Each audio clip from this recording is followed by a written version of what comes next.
Okay, so I'm going to need to test out audio, so I'm going to do that first and foremost.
Hey, it's Mega, aka the Art Messiah, here to save you from your art sins.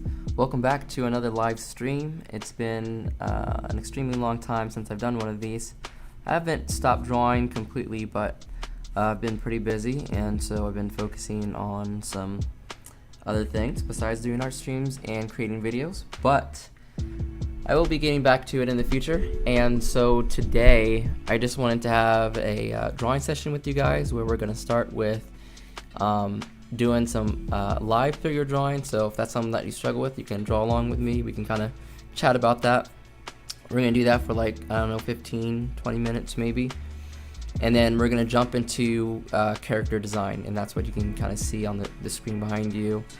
And this is a bit for me as it is for you, because I want to kind of explain and do a live demo of how I am creating some designs for characters as of right now, just so I can come back and rewatch this and get into the same zone and mindset, and I know what I was thinking while I was creating these images and what tools I was using. So hopefully this is helpful to you. I'm going to be going through some tools and things that help me with coming up with a character design. So if that's something that you're in the middle of, or you're struggling with, or just like to see how other artists do it, then we will definitely be getting into that. So go ahead and grab a pencil, grab some paper, or grab your digital drawing pad. We're gonna start off with some 30-second poses just to get our arm loosened up and our hand loosened up, and just, you know, make sure we're kind of in the drawing mode, and we're gonna see how this goes. I haven't warmed up today at all, so I imagine it's gonna start off a little rough, and that's okay. I like showing you guys the entire process, so let's go ahead and jump right into it. Also, what is up, Kage? I know you're probably bouncing between two streams right now, but thanks for coming through, checking it out at least for a little bit. Yeah, so let's go ahead and get started here. I'm gonna go ahead and close this document for now, and we're gonna have this new page. And let me go ahead and grab my pencil tool.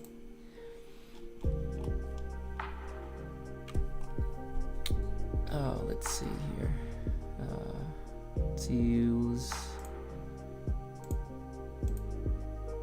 this one right here. Now when I stream, my computer tends to get a little laggy, so hopefully we'll be okay for today, but I do apologize if there's some lag.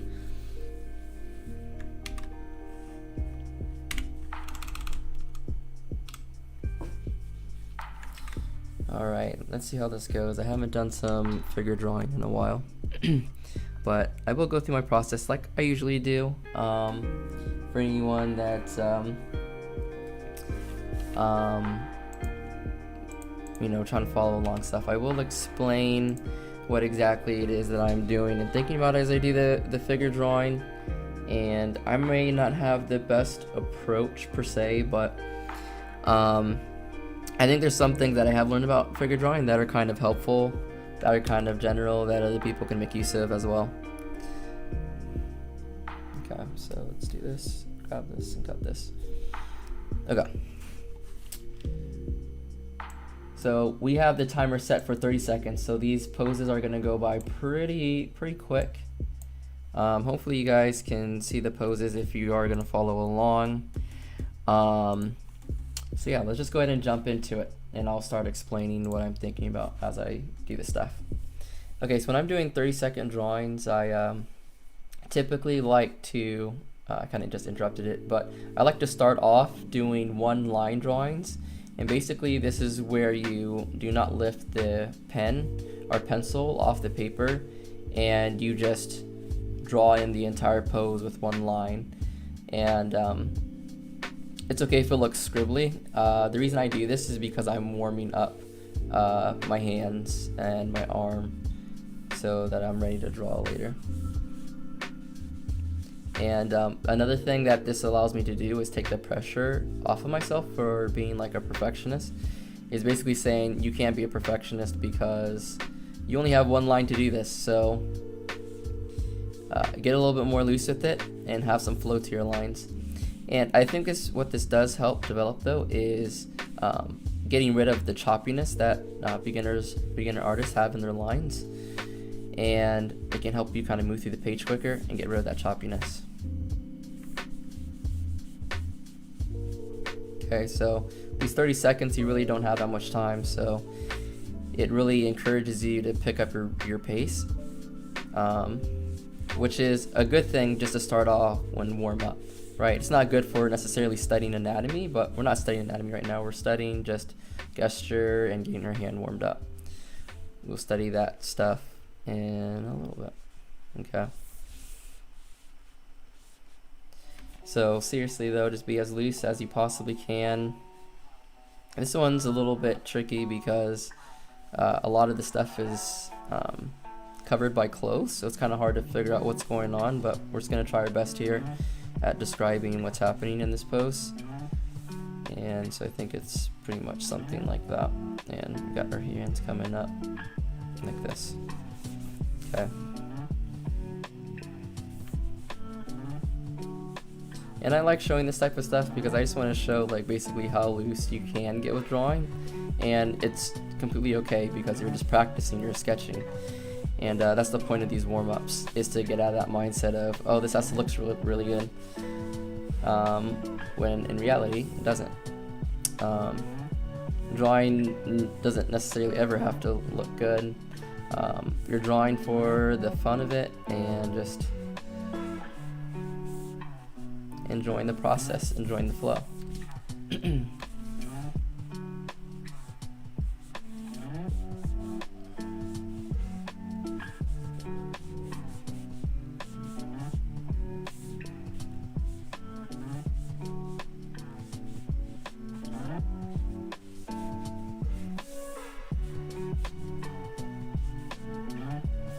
Okay, so at this point I can feel myself still being stiff. These drawings are right, but I feel like I can still warm up my arm quite a bit. So I'm just going to keep going until I feel like my arm is warmed up. And then we'll jump into, I think we're going to do 2-minute poses for today. This life drawing session is only supposed to last about 15 minutes or so. And if you guys have questions, leave it in the comments and I'll kind of try to get to it. It's just difficult when I'm doing these 5 or 30-second ones right here because don't really have time to look away. We're gonna skip this one because I can't really see the form that well.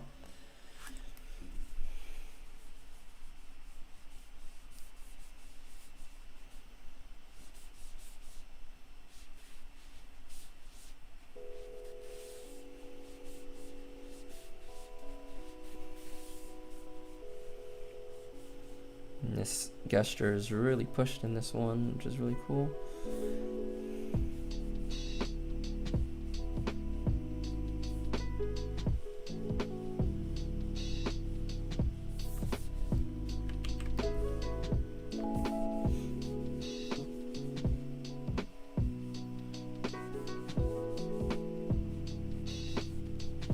Also, let me know if the music is too loud or too quiet, or if my voice is too loud or too quiet. I can adjust either of them. This is just where we're at right now.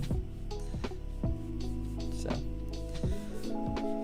let me know.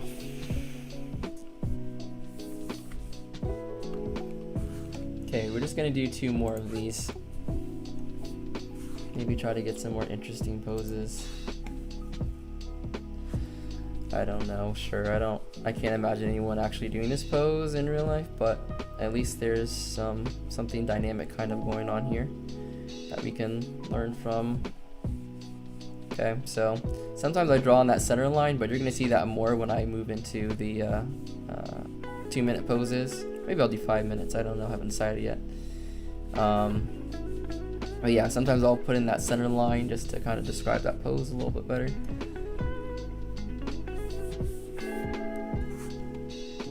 Alright, and let's do one more here. Okay, cool. Sound and music is okay. Cool.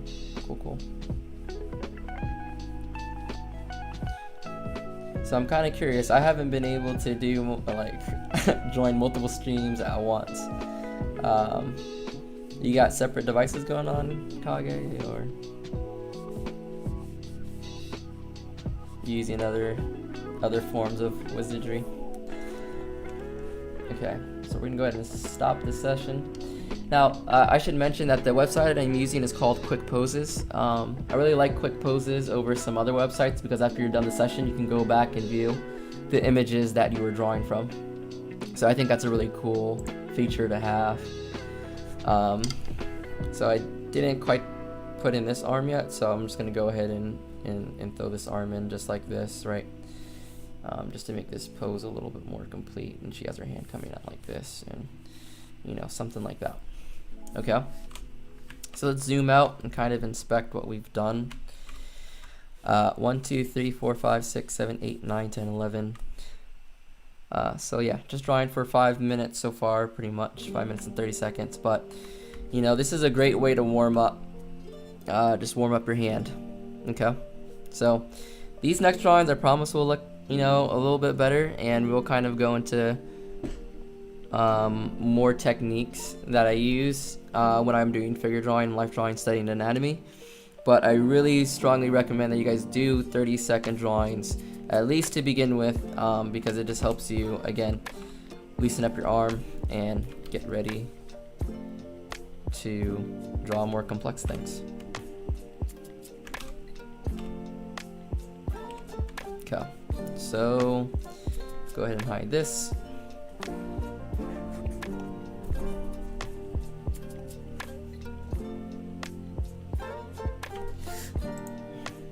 And close this, and we'll go ahead and switch over to 5 minutes. Well, 120. Can't really do math right now. We're at 2 minutes here, and then 3 minutes here. I don't know. We're gonna do the 300-second interval. And yeah, let's go ahead and get started.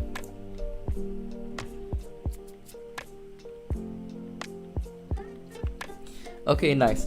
Yeah, watching on your phone and then on your computer. Okay, that's cool. That is cool. That works out well. I haven't figured out a way to do... yeah, I guess I could do that too. But usually there's like multiple Instagram streams that are going on at the same time. And when that happens, I don't know who to choose. So... and I can't use my computer as a second thing, or maybe I could. Maybe I can figure out how to get Instagram on my computer. Okay, so anyways, I start off with a center line, and what I do sometimes is just start with a stick figure like this. It's not the only thing I do. I have other methods too, but sometimes I just go through and just draw the pose just like this, right? Just getting the lines of action in, and I'll start off with that, and then maybe I'll kind of come in and use that one line technique kind of thing to just make sure I'm staying loose with the lines. Okay, but adding form now to the picture. Okay, so this keeps it loose but adds in form, and then I have that structure underneath, and so that can be really helpful for me. And oh, didn't want to do that. Let's redo that. Come in with the eraser. Okay. So that's getting close to the edge, so we're just gonna slide this back. Okay.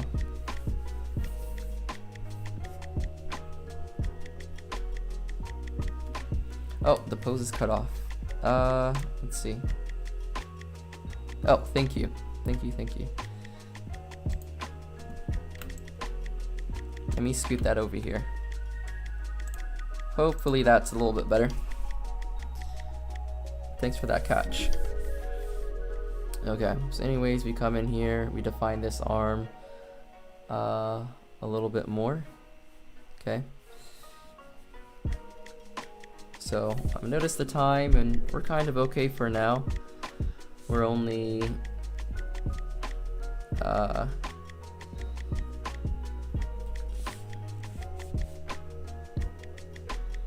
We're about halfway through. Okay. So maybe after I get the simple forms down, something like this, then I'll come back in and there's two things I can do. I can either lighten this layer.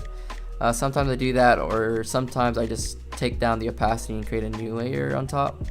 Kind of depends. For this, I'm just going to do a new layer on top. Okay. And so now I start chiseling out some of this anatomy more. I like starting with the torso personally because it's your core, quite literally. And so all the limbs kind of come off of this core. So if you can get your core to look, you know, pretty good, then I think the rest of your pose is gonna kind of come together.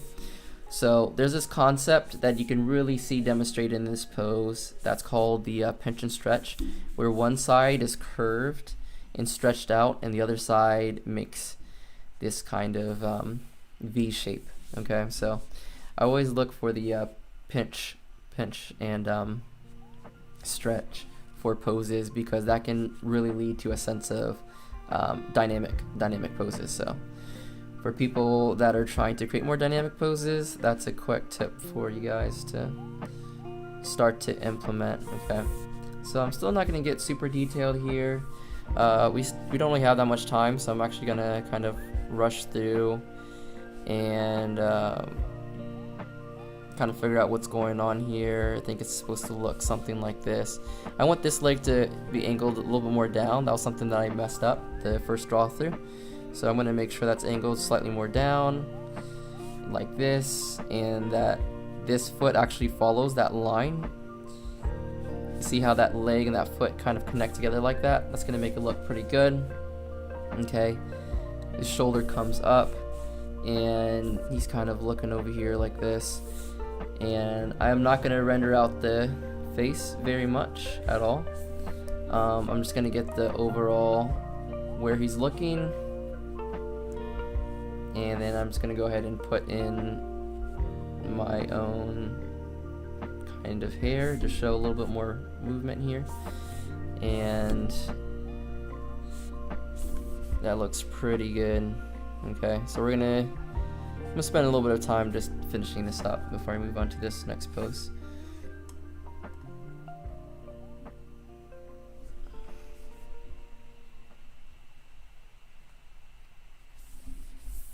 Okay, and then so that looks pretty good. I like it.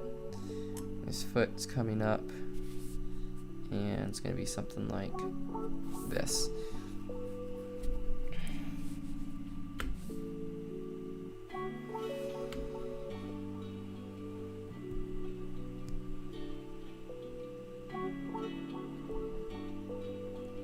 Alright, so we're actually going to try to get the clothes in for this one. I'm going to be honest, I don't like that previous pose that I did, and that's okay. We're going to try a little bit better, to be a little bit better in this next one. So again, that center line, using this one line technique to quickly get in shape and form, coming down to the feet like this, and something like this. Okay.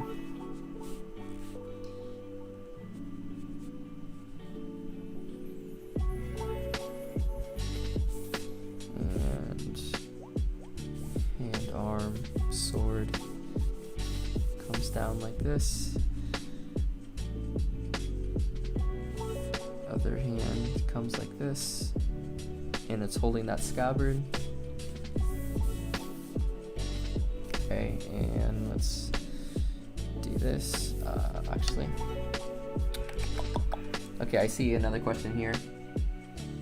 Do you think about the spine at all, or do you focus mostly on shapes? So for me personally, I start off with the spine, because the spine kind of shows you your line of action, right? And so I use that to help me figure out the line of action and how things should kind of look. And then, yeah, after I do that spine, then I start thinking about big shapes. And I think there's multiple different ways to start thinking about big shapes. Some people start to like go in and try to draw in like 3D shapes. For example, and I'm going to go ahead and pause this image so that way you can stay up on screen a little bit longer since I'm doing a little bit of a demo. Some people will go in and say, okay, now I have to create this mannequin, right? And I'm going to explain. I mean, it's good to do the mannequin, but I think when I first started drawing, I got so caught up in like, okay, I have to create these geometrical structures that look perfect, that are in perspective, and so I would draw a box, and I'm like, okay, I gotta draw a box here, and this is good practice, but it's also very unnatural feeling, at least for me, and so I feel like my pose would always become really stiff when I try to do this. So I would practice using these big shapes, geometrical shapes right now. I'm talking about geometrical shapes that have 3D volume. I would practice with that, but most of the times when I'm creating a pose, I kind of tend to stick away, or I tend to stay away from just using geometrical shapes. I keep that in the back of my mind that, hey, like, all this stuff wraps around, but I'm now kind of liking a more organic approach to creating the structure, and it makes my drawings feel a little bit better to me. So definitely practice going over poses and even taking reference and going over those poses and drawing in the geometrical big shapes. But when you're doing drawings from like imagination and stuff, you know, first get the pose down. Just be really loose with it. You use the one line technique, use your gesture drawing techniques. And then when you're trying to problem solve and something doesn't look right, then you bust out these geometrical shapes. That's when stuff is kind of like not looking good and it's wrong and you need extra help with it. So I hope that doesn't sound like I'm saying, yeah, don't use the geometrical shapes. I'm saying use it, but know how to use it and when to use it. When I'm doing figure drawing like this, I just keep that in the back of my mind and I just use hints of those geometrical shapes. The big shapes that I like to focus on, I'm gonna go ahead and click continue here, are I don't know, I guess they're kind of like organic shapes now, but maybe one shape that I like to use is like for the torso, and it's kind of like this tapered shape, right? So something like that. And so I'm still explaining, so I will probably pause the thing, but anyways, I start to use these more like organic shapes to represent those forms instead of those really blocky things, because they were just making me feel really stiff about the drawing. So I may do something like that, right?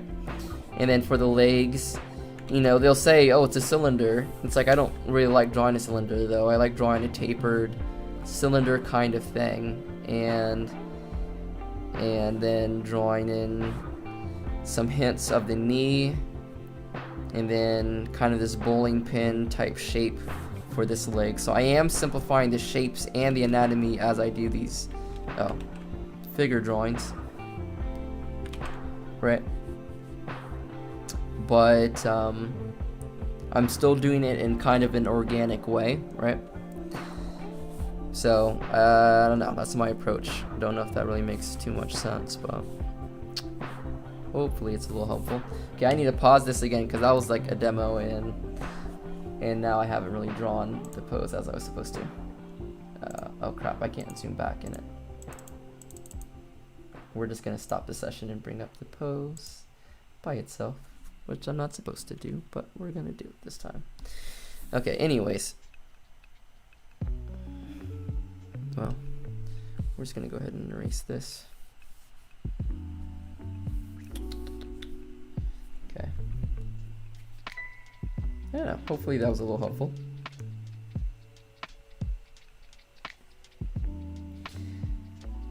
Kage says, I've been transitioning between the shapes. I've been transitioning between the shapes into the spine. Actually, can you clarify what you mean by that?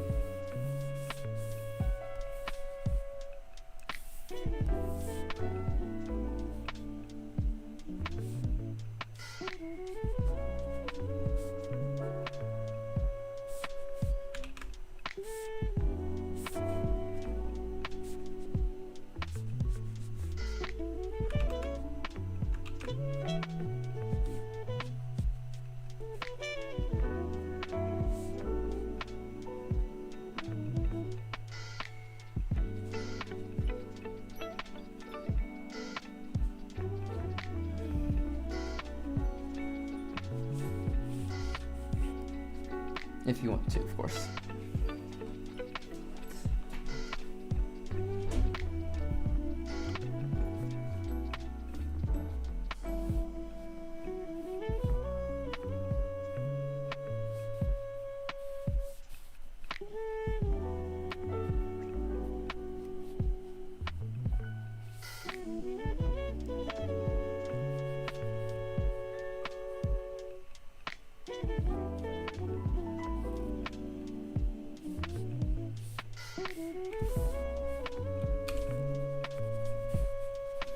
Also, don't feel bad to go back through and just like erase stuff that's not working as you're drawing through it. You know, if you're looking at it and you're like, oh, that doesn't look right, that doesn't look natural, then just go ahead and change it. There's nothing wrong with that. Oops. Oh, I forgot. I think I know why some of the stuff is happening. I have my touch, on-screen touch activated, so that's putting down marks. So I need to turn off my touch screen real quick. Hold on. Okay. Kage says, like I was always doing shapes, but now I'm starting to try thinking about the spine more. It's been a bit of a struggle. Yeah, so that's the thing. There's so many moving parts, and there's so many different things that you need to think about, right, while you're drawing the human body, because it is complex. There's no easy way around that. I think what eventually kind of helped me, by the way, I'm definitely still in the learning phase, but what kind of helped me out with drawing some poses and stuff was breaking the stuff down into steps. So I would try, well, I guess kind of figure out your method for yourself, but I would recommend doing this, like getting the spine down first and then coming back over with those geometrical shapes, because I feel like those geometrical shapes, those big shapes, whatever shapes you're using, I shouldn't say geometrical, I'm not sure exactly how you're constructing your anatomy, but that should really follow the action, right? The form, everything should follow your action lines, and that's going to make your poses come more to life and not look so stiff. So that's my recommendation, is to actually draw that in first.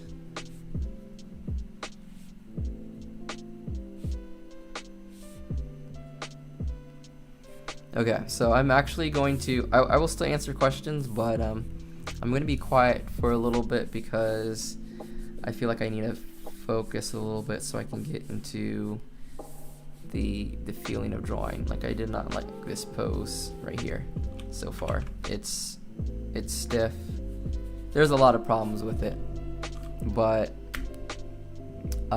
we're just gonna keep moving on. Okay, maybe we'll come back to this one, and what I'll do is, to make sure I don't forget what this pose was, I'm gonna go ahead and get a screen grab of it, and so when we come back to redo it, we can come back and redo it.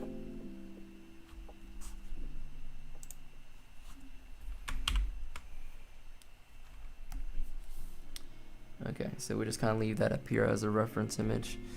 Okay, we're gonna start another one. Okay, let's do this. Okay, so close out of here.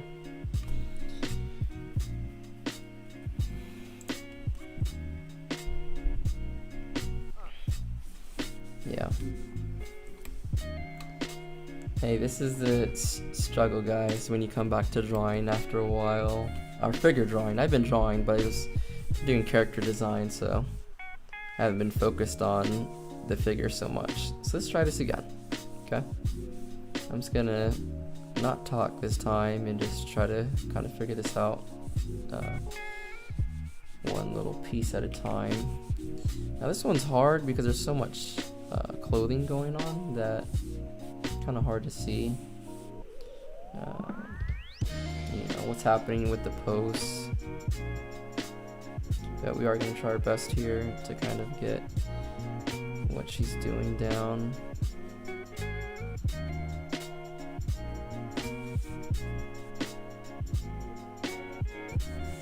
Kind of got her arms going like this. Oh, and I'm running out of battery. Let me search this over.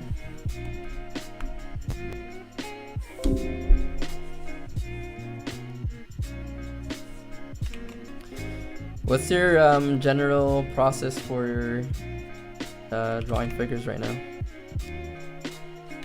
Kage?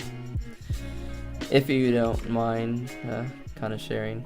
Maybe it's a bit too much to type into the chat, but if you want to share, you can.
Let's use this guy.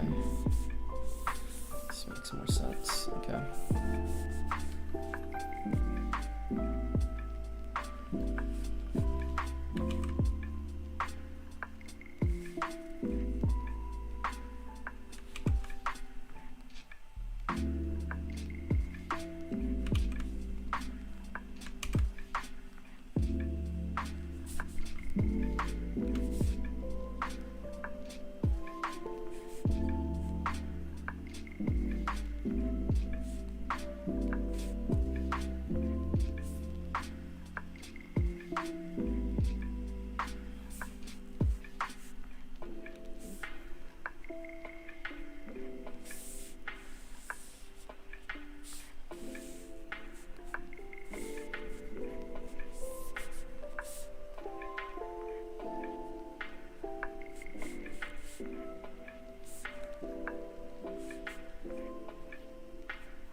Okay.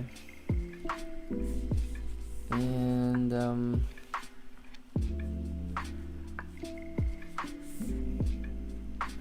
we're just gonna try to put some clothing on top of the mannequin that I drew now.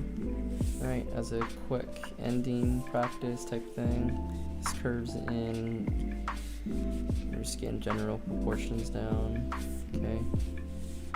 And so yeah. Something like that. Okay, that wasn't awful. Wasn't necessarily the best, but we're getting a little bit better. Let's just keep going with it. Okay, so I'll explain again. So this is what I do to start off with. You know, I'll draw on the spine, and this spine will give you my curvature, and that's why I kind of do this stick figure thing first, right? It's because it's a good way to kind of get in your spine and everything like that. And then what I'll do, which I'll show right after I draw in some of this other stuff, is I will actually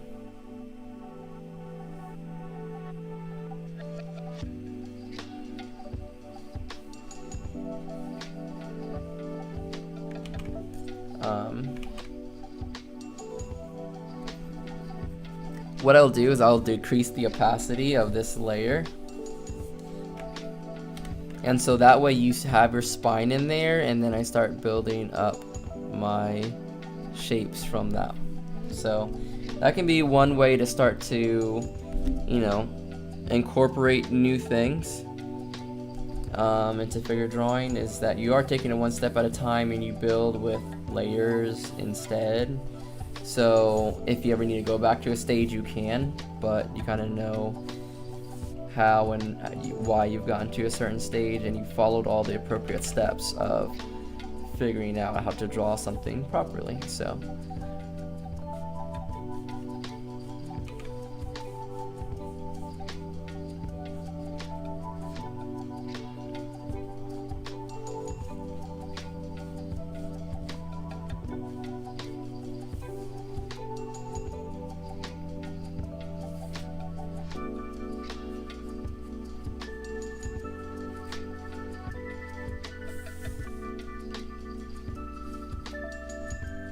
this pose feels a little goofy to me, but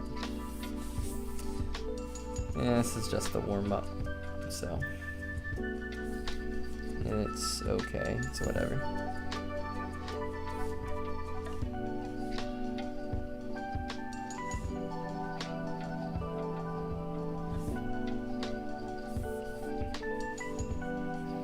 But yeah, I always lose track of time doing gesture drawing and figure sketching, because you feel like you always want to improve. You know, you start drawing and you're like, man, I could have done that last photo so much better, you know. So you want to do another one, then you want to do another one. And for me, yeah, it's kind of like addicting. It's like, oh, I can do this better. And so I have plenty of pages of this kind of stuff, and this really helps with drawing from imagination, because then you have all these body parts and all these different angles that you've drawn, and then you come up with something from your head, and you kind of know what you're doing a little bit, because you've seen it before. Or even if you haven't seen the exact thing that you're trying to draw, you may have a much better idea of kind of what's going on.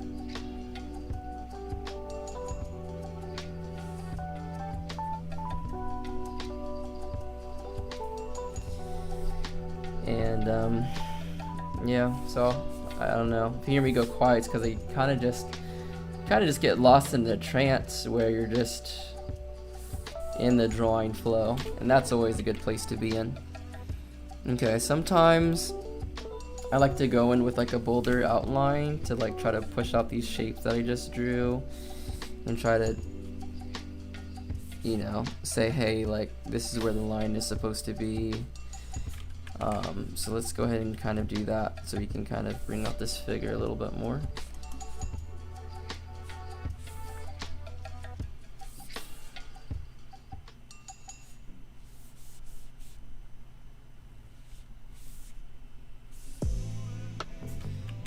A 3-hour figure drawing class, I could have been there forever. Dang, yeah, I've never done a figure drawing class before. This sounds awesome though. I'd be down for doing something like that. be in a class kind of environment and just go at it. This has been the best resource for me, being a quote-unquote self-taught artist, because I don't really consider myself a self-taught artist, because it's like I've learned so much from YouTube, and it's like I'm not gonna sit here and say that I've come up with these drawing things. Like, no, I kind of learned from somebody, even though it wasn't in class, you know. Okay, anyways, that doesn't look so bad. It's getting a little bit better. Okay, I think we're gonna do one more of these, and then we're gonna move into some character design, and we're gonna do that for about like 40 minutes, 50 minutes, I don't know.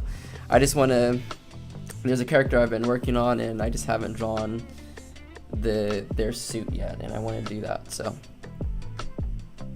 Okay, anyways, let's go in and do this pose. Looks like some kind of dancing pose. I'm gonna start with that center line of action, right? And you know what? Let's just kind of do the whole pose. Let's be really loose with this one, because I feel like all my drawings have been so stiff so far, even though I did that warm up. Okay, so let's just be really loose, one line type looseness right here. Okay, so just go in and try to understand the relationships between body parts, but don't get caught up in whether or not you got that relationship correct or not, because at the end of the day, we're gonna go back and we're gonna correct this stuff. So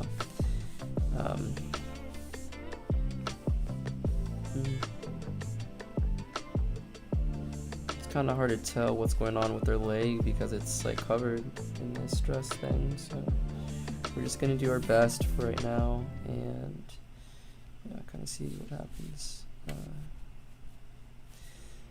Okay, I'm just going to take all that, I'm going to make that lighter. Okay, you know, in real life, or with traditional, this is real life, right?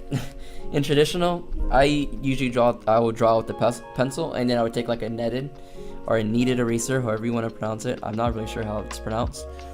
I'd go back over that with a netted eraser to make these lines light, just like I kind of do here in digital. And that's how I do it traditionally. So do not feel like you need to, you know, switch over to digital so you can have these tricks.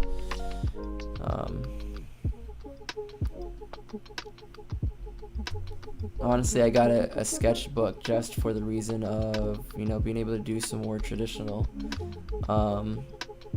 I've been doing so much digital, and it's not warm anymore, but I was going out to like a park pretty much and just drawing at a park, because yeah, it was just nice to kind of get out, be out, and also draw traditionally. So I don't think there's any like real advantage one over the other. I think traditional and digital both have their pros and cons, so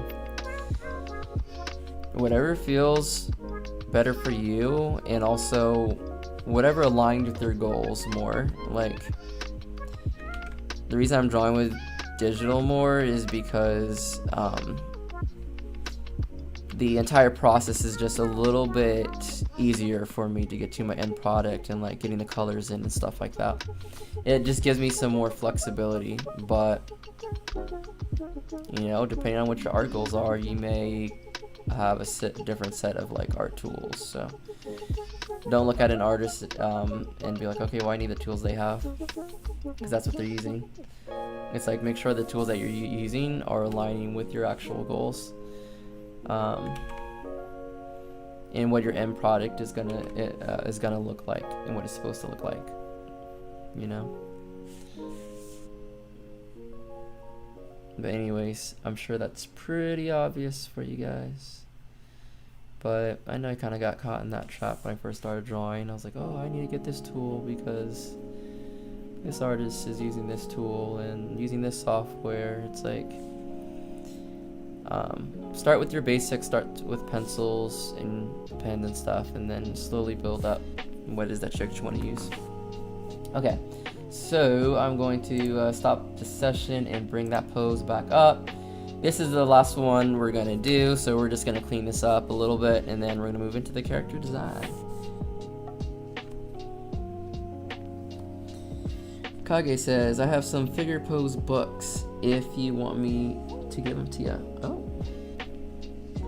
Like, are those like the reference type books where they just have like all kinds of poses within it? Because yeah, those always look pretty nice, and they could give me some more reference than just using like quick poses or online tools.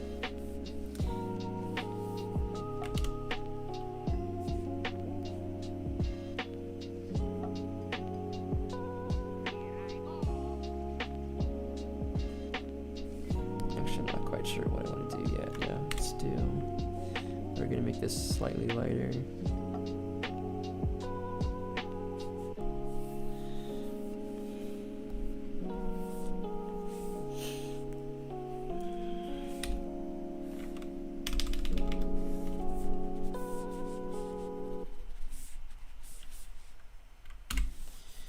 Okay, and now let's try. Okay, so this is like our really rough mannequin, but I'm trying to show that I do things in stages. Now I add the clothes in after I have the mannequin, right?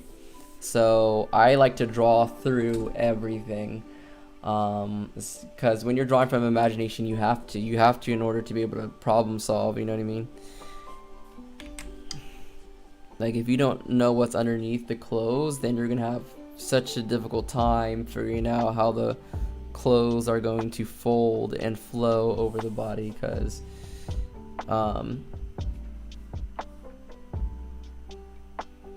you don't know what's going on underneath, because the clothes literally follow the form of the body, they rest on the body. So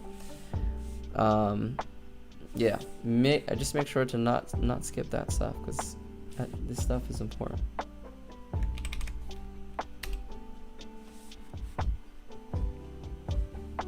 Okay, so this arm actually needs to be lowered a bit. So what I'm gonna do is I am gonna use a digital shortcut, take that arm, and simply move it down a little bit, right? Okay, and we're gonna go ahead and deselect that.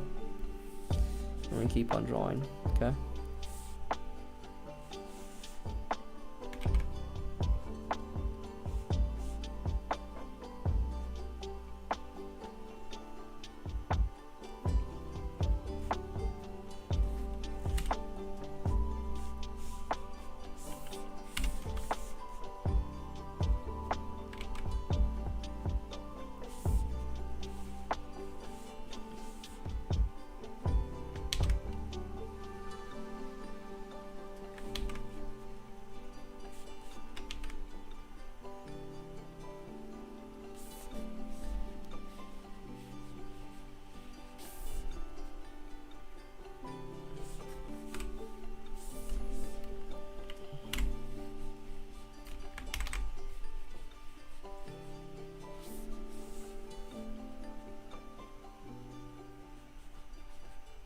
Okay, and this kind of drapes over like this, and that's looking pretty good. Okay.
Okay.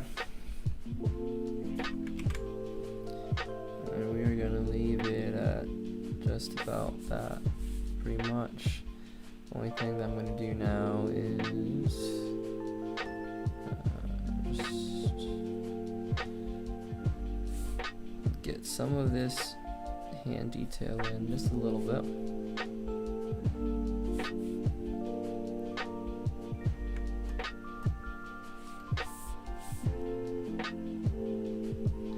Nothing too fancy.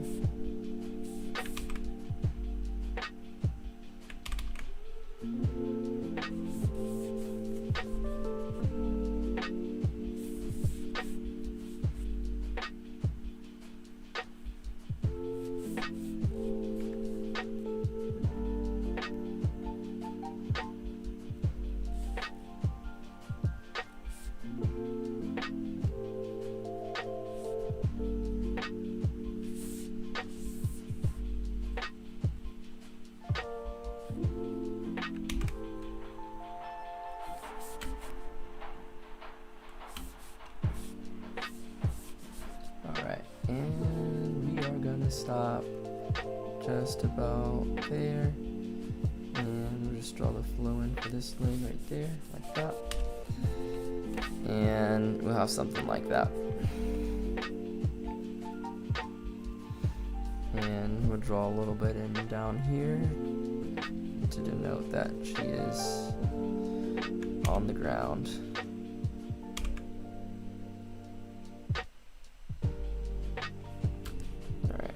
Oh, and actually last thing, I do want to draw this foot just a little bit, because that's good practice. You know, I feel like we don't draw feet very often. And then you have to do it for like a comic, and you're like, okay, well, how do you draw the feet? And so it can be helpful to just at least attempt it. I know it's gonna look funky sometimes, like this looks really funky, but just attempt it. You know, if you don't get it right, you don't get it right. That's okay. So anyways, so that's my attempt at that. We have done several figure drawings at this point. Definitely improving as we go, in my honest opinion, but also spending more time as we go. So anyways, the important thing is to get the flow down, then to get the like spine and stuff down, then to get the structure down, manicization, and of course finally adding on the clothes and drapery and making sure that the line of action still looks pretty good. So hopefully that kind of helps you guys get warmed up. I feel okay-ish, but we're gonna go ahead and move on to the next thing. And I'm sorry that this entire pose is not fitting on the entire screen. I did not notice that. This is what the pose looks like. Yeah, there you go. You guys should be able to see it now.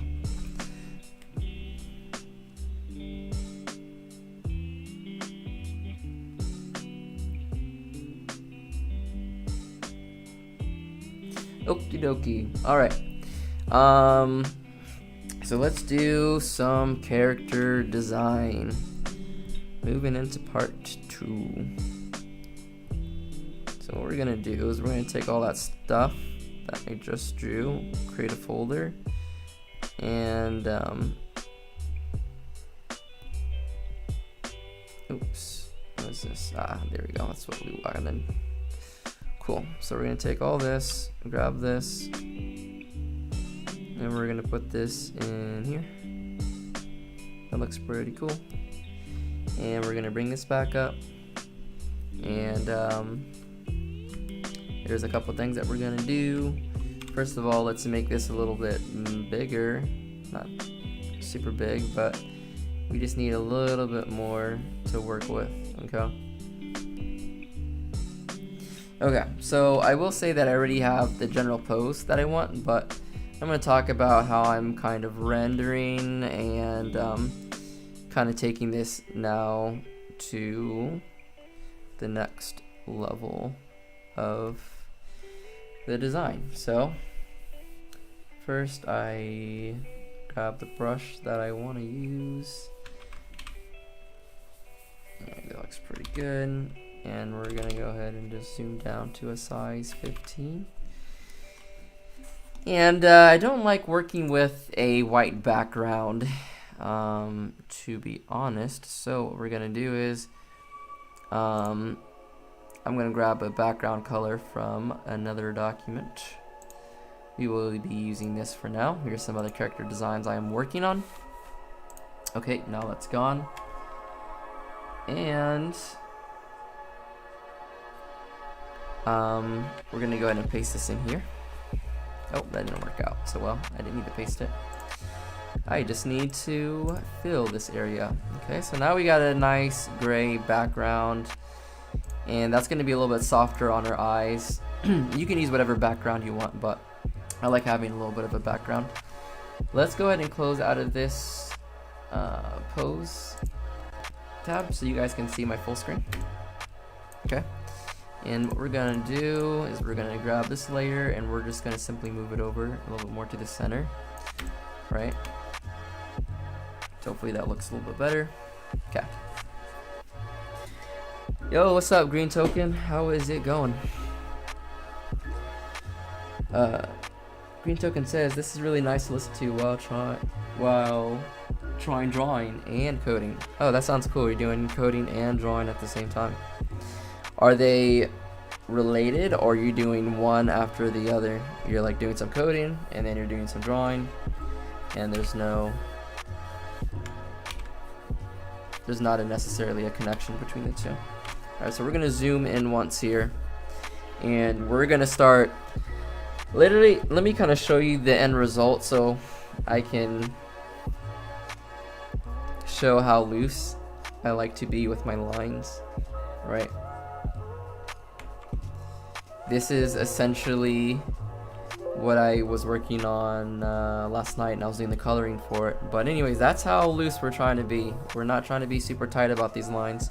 We're just trying to get the overall pose and the overall costume because we're experimenting right now. Okay, so let's just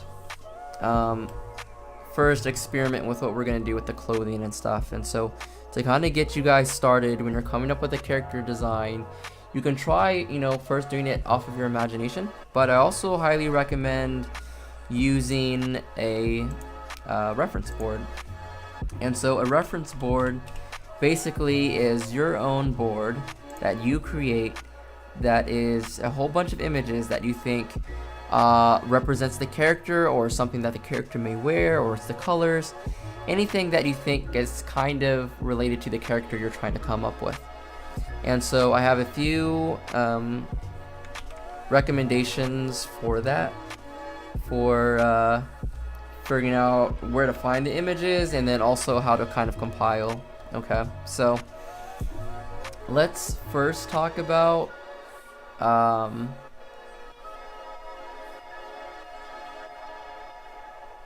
what are we gonna first talk about? Let's first talk about finding the images, right? So where can you find images for your character? There's a couple places that I highly recommend. The first is Pinterest. I think that's probably my favorite place for learning a little bit about, not learning about character design, but collecting reference for character design, because as you start to find images that you like, they'll show you things that are similar, which is kind of a blessing and a curse, because sometimes you want completely fresh things, but when you're working on a specific character and they show you all the related images, it can help you gather reference really quickly. So Pinterest is definitely high up there for me. Of course, you have your web browser search engines such as Google, Bing, DuckDuckGo, whatever web browser you like, that can kind of scan the internet for images as well. And then lastly, this is kind of a big category, but basically just art websites. So basically the ones that I'm talking about are like DeviantArt, ArtStation, those kinds of things, right?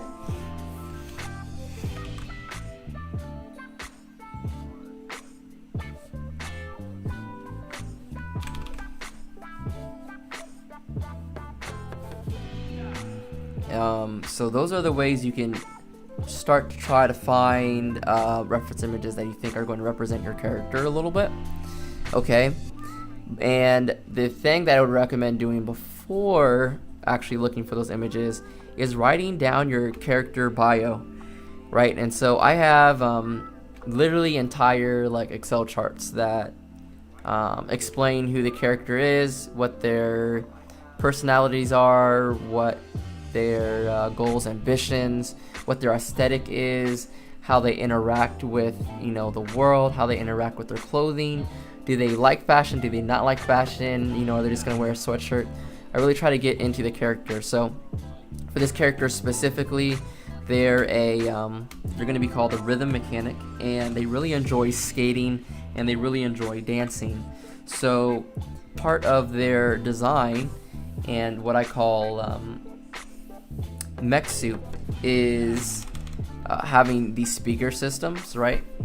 And so that'll give them basically the music that they dance to, that they skate to, right? Okay, so I know that's going to be part of my design. I'm also thinking about, okay, well, if they are a dancer, I need their suit to be pretty flexible, okay? So that's another thing that I'm thinking about. So I'm thinking about all these different things I think are going to represent, you know, who this character is and what I think is going to work well for the design.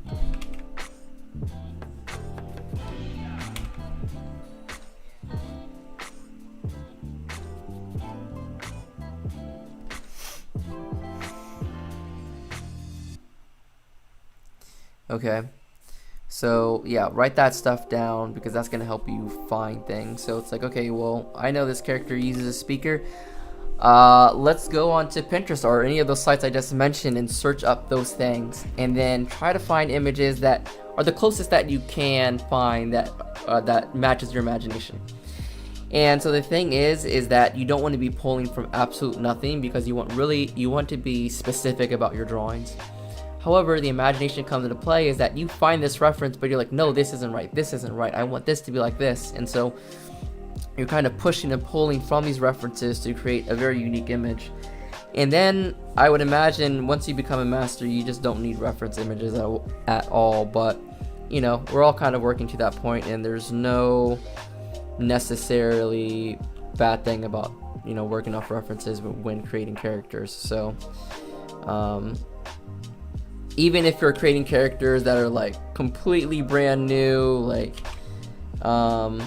you know, you can still probably make use of reference. So,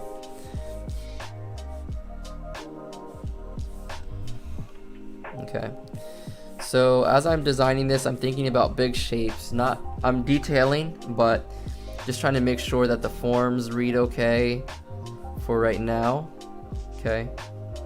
And sometimes I need to pause and think, okay, what does this character need to look like? And so that's what I'm going to do for a second, actually. Is I'm going to take a look at my notebook and try to figure out if I can add a little bit more specificity here and kind of jog my memory about what I wanted to add to this character and why. So let's go ahead and look at this for a little bit. Yo, what's up? Innerman Arts, how's it going? I hope you're having a good night.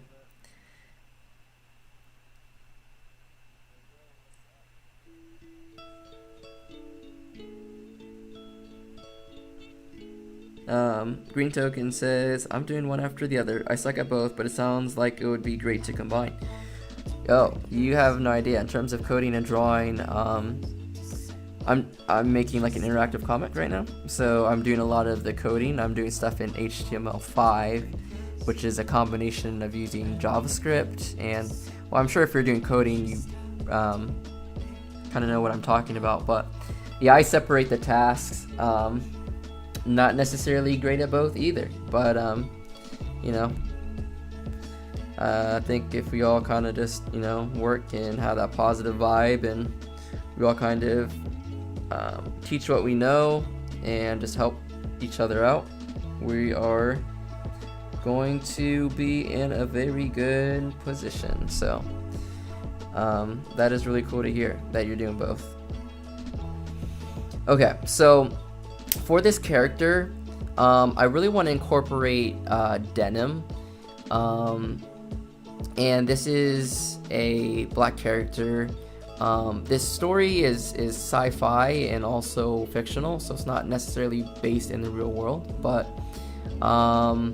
I do want to take some kind of like historical context and kind of bring it over into this world. So Denim is pretty popular and it has historical roots, so this character is going to be making use of some denim.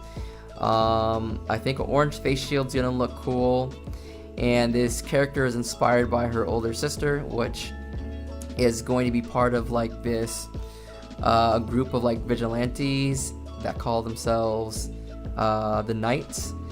And so she kind of takes inspiration from her sister in terms of her clothing as well. So I want to make sure that these characters are going to have some kind of similarity between the two of them.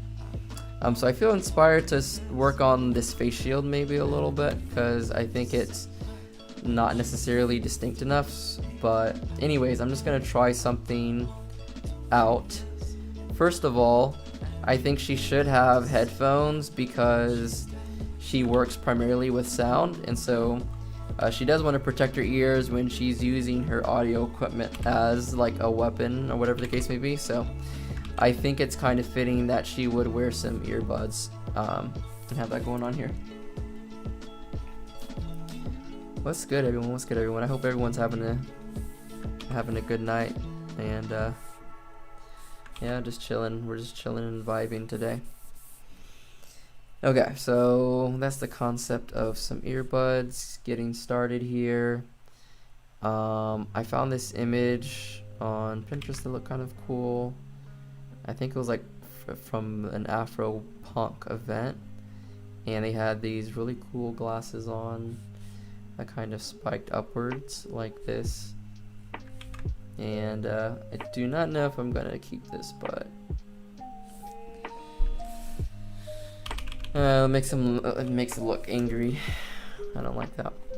So this is a part of design. You have to keep on just trying things over and over again, and until you find the visual style that just really clicks. Okay, so I feel like moving down to here. So that's another thing that I do, is I hop around a lot. I hop around to the things that I'm interested in drawing, because that keeps my momentum high while I'm drawing. And there's a concept that's not really talked about so much, but momentum in drawing and your flow state is really important.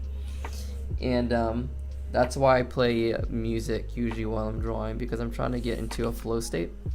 And so instead of forcing myself to work on parts of the drawing that I don't feel like doing, I don't do that. I work on the things that I do want to do, because that improves my flow state. It gives me more into the drawing process, which ultimately is going to give me a better picture. So, okay, I think I need to go down a size, and I think I'm going to zoom in a little bit. And I'm actually going to change out this background from the gray to this tan color. I think it's going to be easier for you guys to see, and easier for me as well. Did not want to do that. And go. So there we go. That's going to help us out a bit.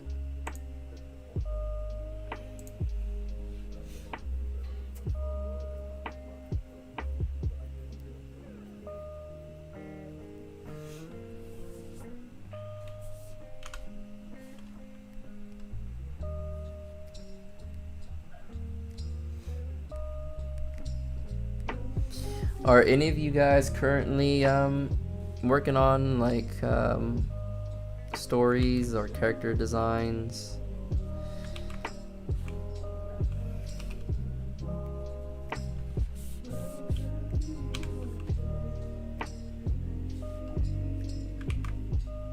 Just trying to figure out where people are kind of coming from.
Hey, when some of these instrumentals come on, sometimes I'm just like, hey, I should do a freestyle session. Some of these are nice. I like them. Yeah. They're pretty mellow, pretty mellow. I'm a pretty mellow fellow.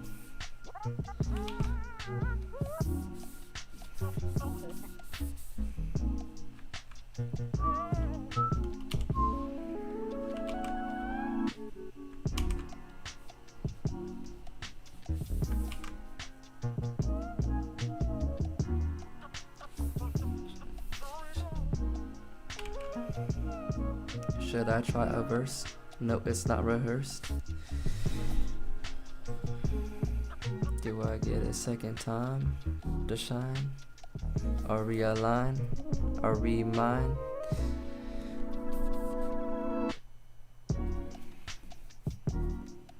Nah, I don't really rap. I just be talking crap. Just saying silly things. Rearranged. It's strange.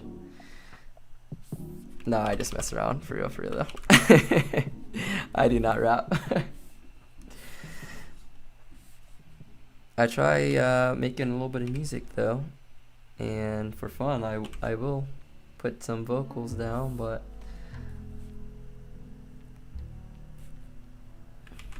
that is not a strong suit or a skill set.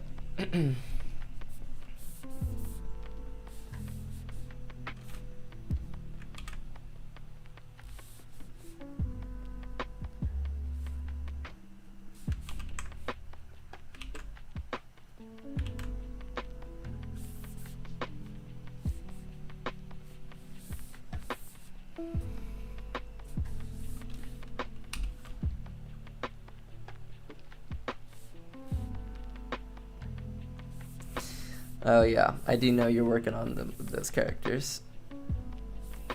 And that story. How is it coming along?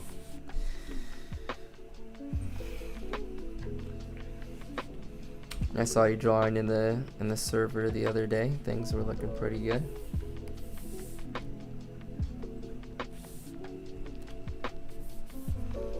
Okay, so this face shield, I'm not sure what I want to do with it yet. I'm not sure if I wanted to come all the way down over the face, if I want to cut short. It's gonna be the hard part about doing character designs, right? Just this aspect right here, you're just like, you can take it really anywhere, and so it can be kind of like, where am I gonna take it? Oh, thanks by the way.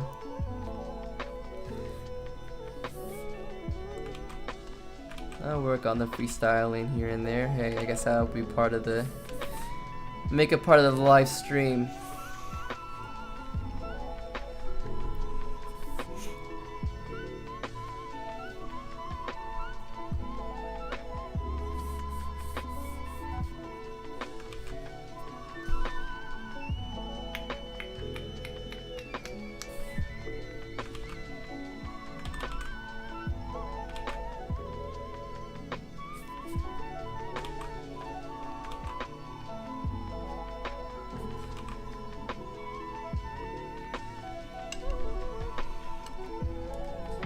Designs are kind of everywhere. I'm at the point where I need to make decisions on my style because nothing looks right.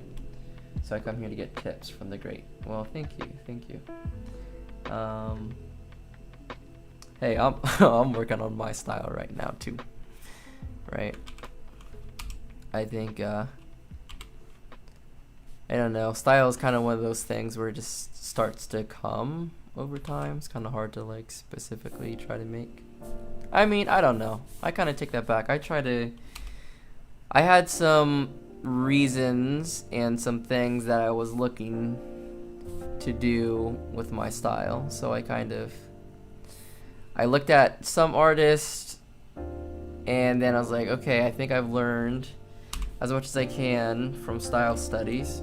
I shouldn't say I've learned as much as I can, but in terms of, okay, now how do I want to develop my style, I learned as much as I could. And now what I do is like, I'm just looking at the type of topic and content that I like, in terms of like, okay, since I'm creating a story all about mechanics, and they have these like mech suits, and it's kind of inspired by like Iron Man and Mega Man and that kind of thing. It's like, I will look at that type of stuff. I look at like technology, and it doesn't have to be Iron Man or Mega Man. I could literally just look at like, look at a boombox, and I'm like, okay, well, how would I stylize that in my style?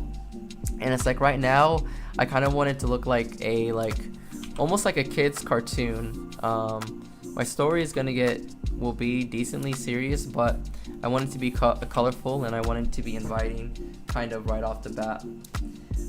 So I'm trying to design with a lot of that in mind. So that's kind of why my style is developing the way it is, because that's kind of like my end goal, where I'm like, okay, I want this to look like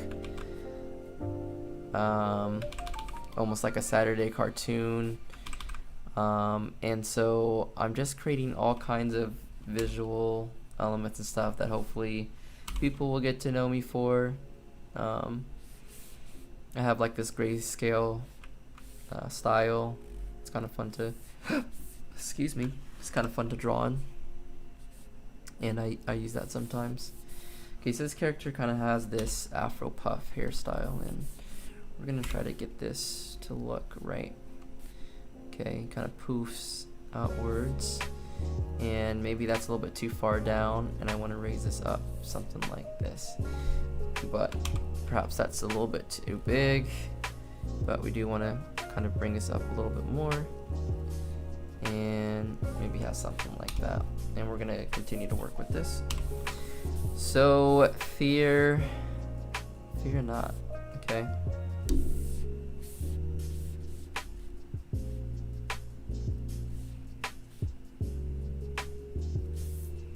Okay. And okay, I have another tip for you guys while drawing character designs.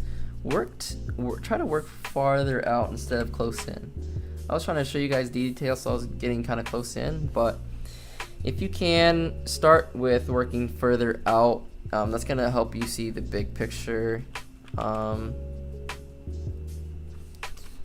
highly recommend working zoomed out rather than close in, because you're not seeing the overall design and the overall picture come together, which is very important. It's very, very important.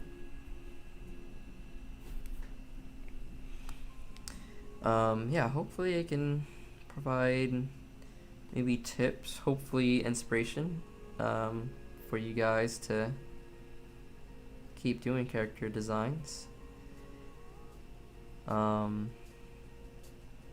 My big thing right now is having fun, not being a perfectionist, and being completely okay with something looking not right, because you can come back later and fix it and correct it. Every drawing session for me right now is just a chance to experiment and have fun. So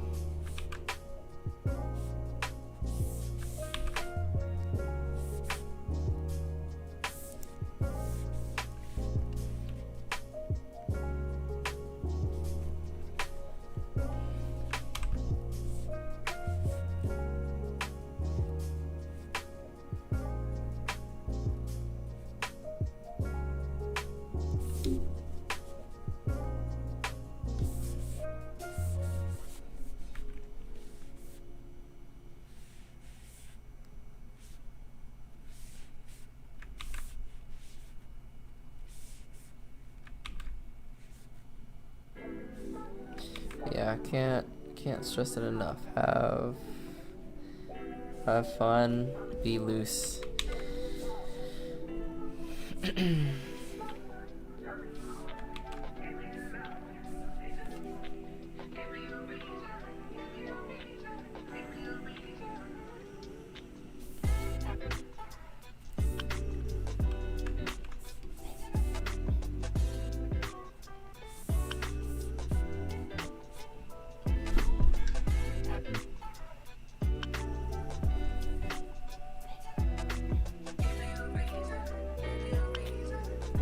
Okay, so if she's controlling music and stuff, I feel like she's gonna need lots of knobs. And so I'm gonna place some like tuning knobs and turning knobs in multiple different parts on her body. I think the easiest places for her to access it will be on her forearm and probably like on her hips, and maybe like a few knobs here on the chest area. So let's see if we can kind of do that right now.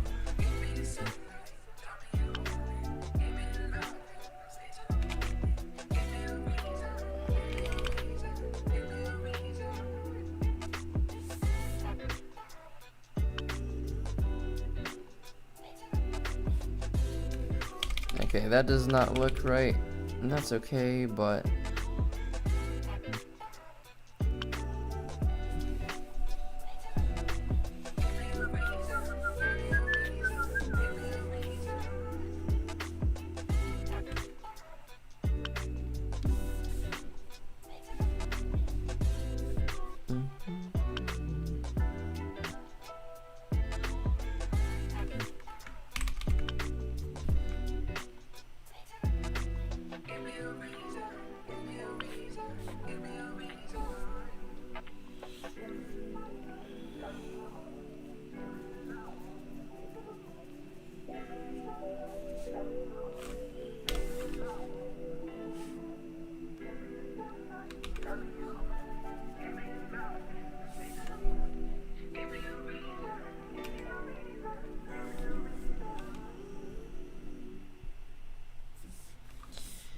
okay, I need to do something with this face mask. Alright. We're gonna do that. We're gonna add this in here.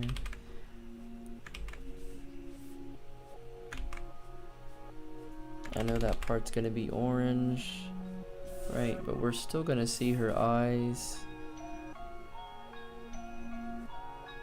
through it. Yeah, I don't want to detail that right now.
Not quite what I'm looking for, but it's okay. Let's keep going down to here. Now let's try to figure out what we can do with these skates, maybe.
a lot of time in drawing, I feel like you also have a lot of like, you can have just like happy accidents.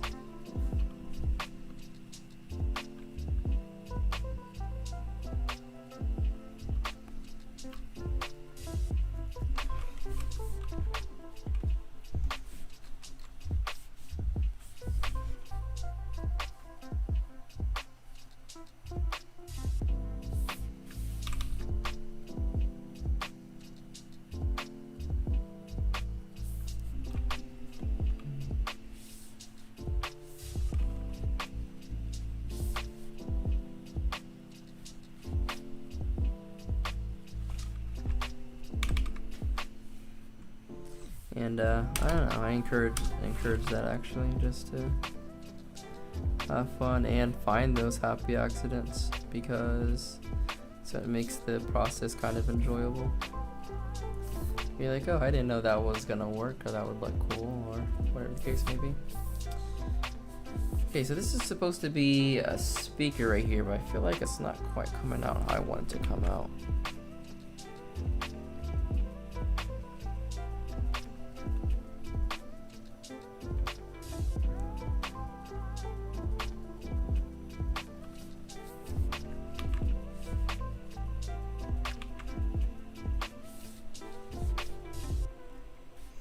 Also, I'm not sure how to do this texture, but basically kind of like that netting texture that's around speakers. Maybe that will be okay. I'm gonna do that on a separate layer though, I think, just to test it out, see if we can get that. First we're gonna take off that background layer for now, and we're just gonna quickly throw in some circles, and it's like that thing that protects your tweeter and your stuff on your speaker. So we're just gonna try to draw on this texture by hand. If it doesn't look that good, it's okay as well. This thing about drawing, you just try different things for rendering and texture, and yeah, see what happens.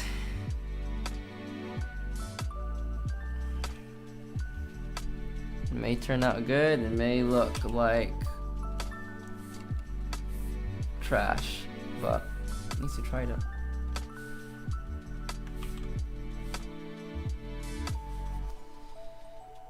Oh, jeez, okay.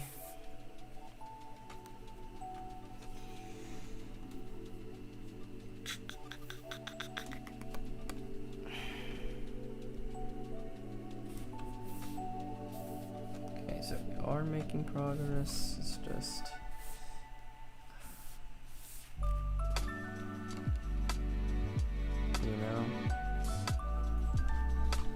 stuff can be challenging. Character design has to be, one of the most difficult, but also one of the most rewarding parts about drawing, because you have to make so many decisions in order to get to that final result, right? But man, when you get through it and you see that final result, it's really, really cool to see. I might end up going over time. I was thinking that I would try to throw in some color for this as well, but we will see if we get to that. I'm not sure at this point if we're gonna get to that or not.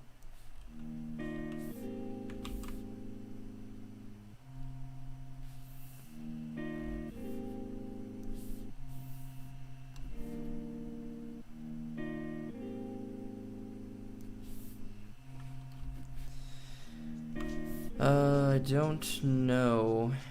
I do not know how I want to do her boot section. I don't know if I want to go with really round shapes, if I want to make it a little bit more. We're gonna see.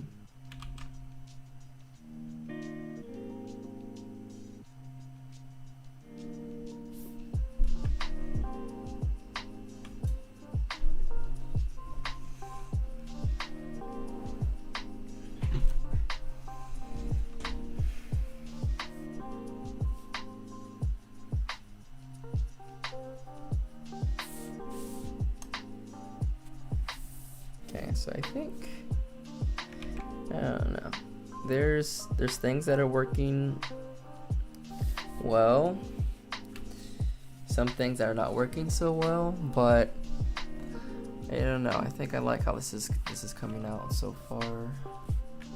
We're just gonna keep going with it.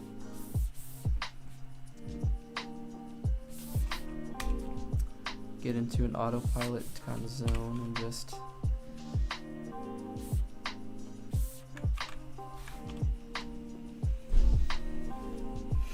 let's see what happens here.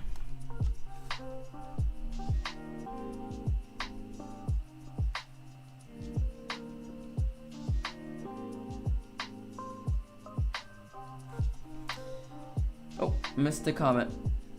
Kage says, do you have a tentative date for anything for your story?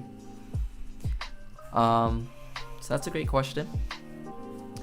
And the answer to that is I have a very lofty goal that I would be able to like start updating my comic by the start of next year.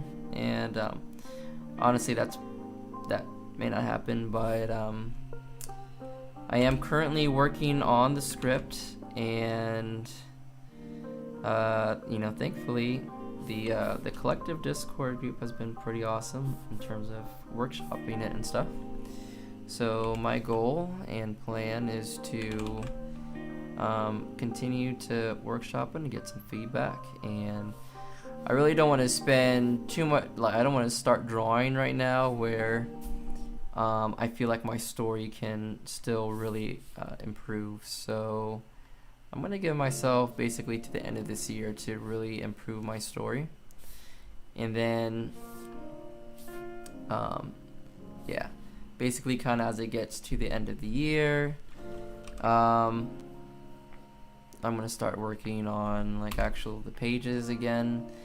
I have a way for storyboarding, which is really quick, and so I'm kind of debating, you know, instead of doing a really nice render of these pages, kind of tell this in a very like hybrid form where I don't get too crazy detail, but I am still allowed to tell my story, and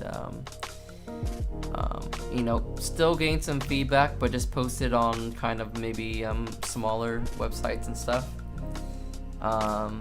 And yeah, get more feedback, do some more rewrites and redraws. But yeah, hopefully my goal is the next year to be illustrating stuff for the actual story. And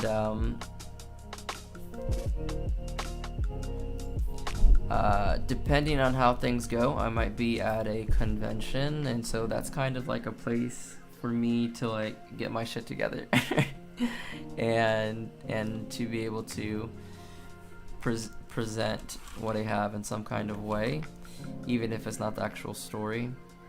You know, at least be able to show off you know, character concepts and where I'm kind of heading.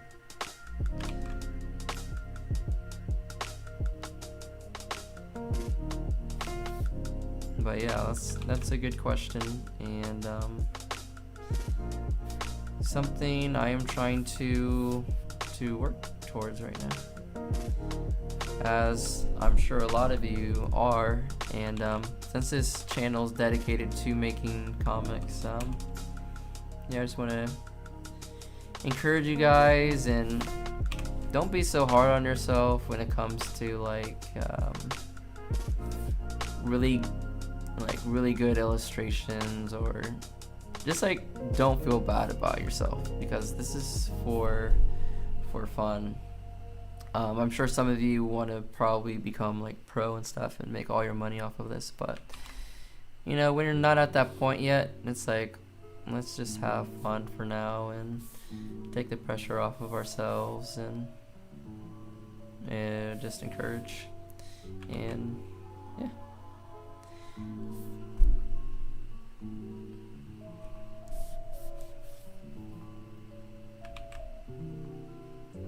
And I don't know,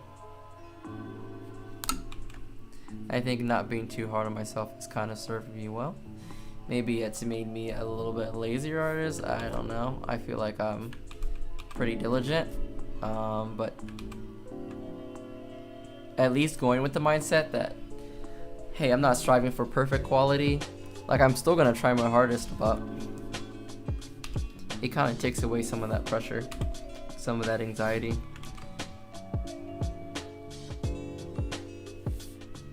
Like, for real. So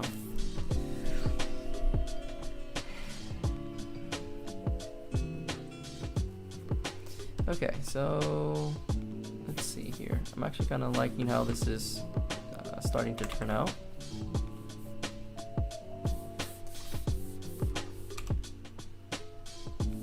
And I apologize that I'm working so far zoomed out.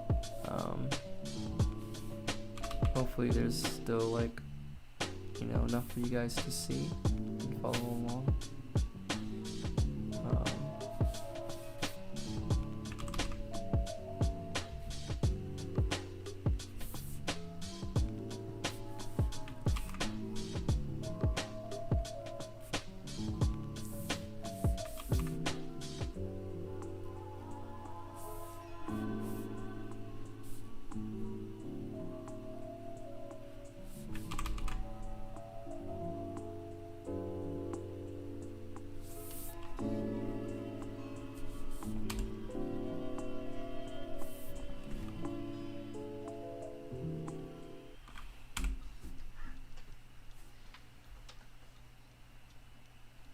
Hey, what is up, Easy D? And what is up, Carrie Peck? Also, I mean, yeah, if I pronounce anything wrong, I'm sorry. It's kind of hard doing digital names.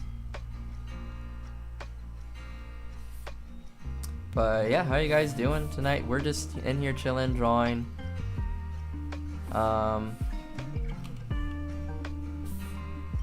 It's a really chill session, you know.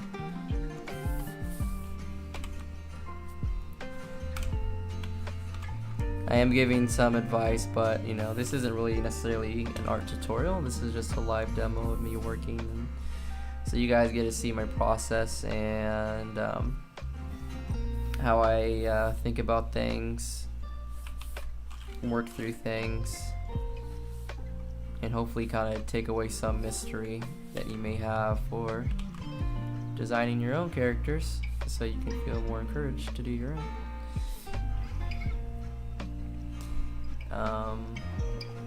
Okay.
guys have any questions for me, feel free to ask. I'm here to draw and answer questions.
Alright, so let's see. I might get some more design ideas if I go ahead and just jump into color now, maybe. So I think I might do that. Just jump into color and see what happens, you know.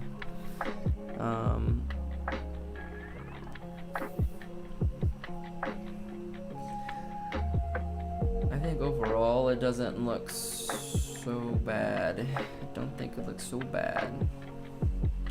There's some perspective type things that I need to fix though. So, you know.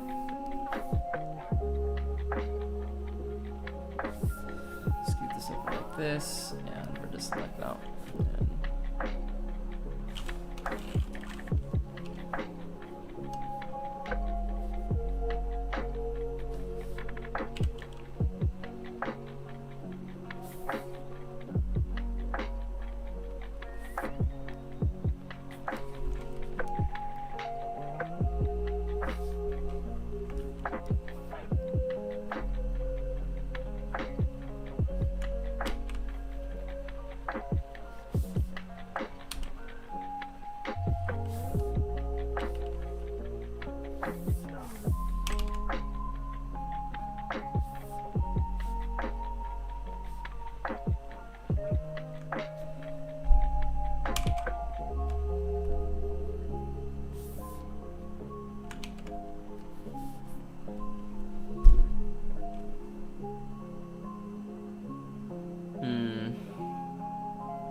trying to decide what her arms and legs should be made of, and we've got the concept of music.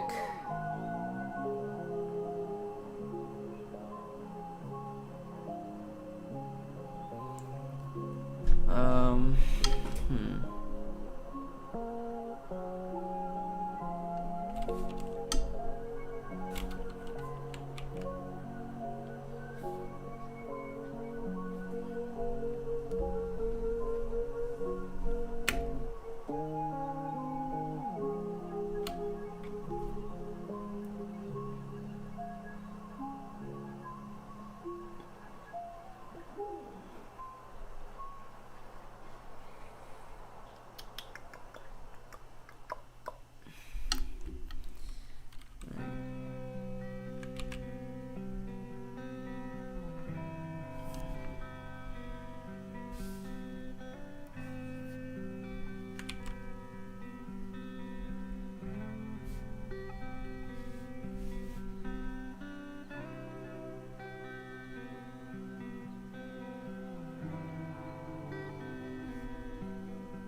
I need to put on a timer. I'm gonna do this for another 20 minutes.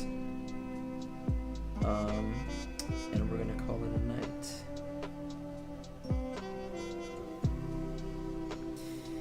Usually I'm getting pretty sleepy by the end of these things, so I do apologize for not talking more. Hopefully you guys just enjoy watching me draw and listening to the music.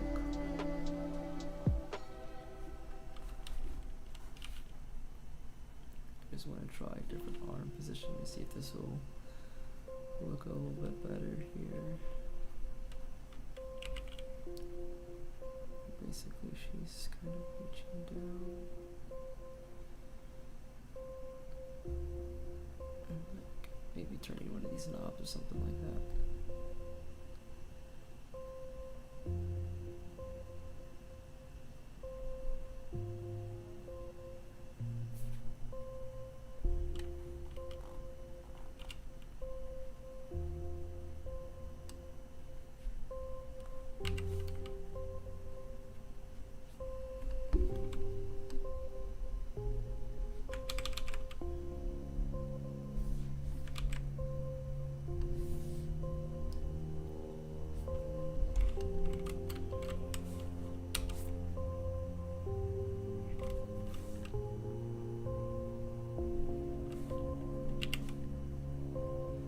Okay, this music is too slow. It is supposed to be a chill session, but I need something.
Yo, what's up, Jahil? Hey. Nice of you to make it here. This character is actually gonna be a girl, but their name is Jetta. Jetta Willis. And they are the rhythm mechanic. Yes, that is right. So, how is it going? How's it going? How was the salsa dancing? I am drawn with the pen, my friend. My setup is a 2-in-1 laptop, so it's got both the touchscreen and the mouse and stuff. But the reason I like this one so much is that it's actually got it uses the EMR technology, and so I can use Wacom pens on it. Anyways, it's just the type of technology that gives you a little bit more pressure sensitivity, and it means that you don't have to use an active pen, which is nice for not actually having to need to use a battery with your pen. So appreciate that, and I enjoy using that instead of an active pen. It also means you also have a lot more pen options to kind of choose from.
Cool. Salsa was good. All right, that's what's up.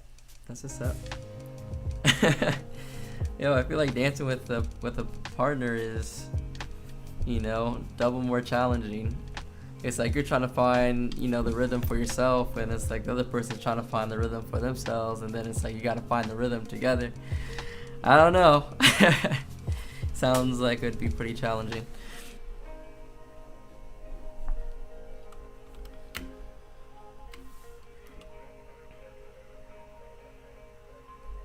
Alright, so I need to grab a little reference photo from the interwebs of my own art, actually, nonetheless, but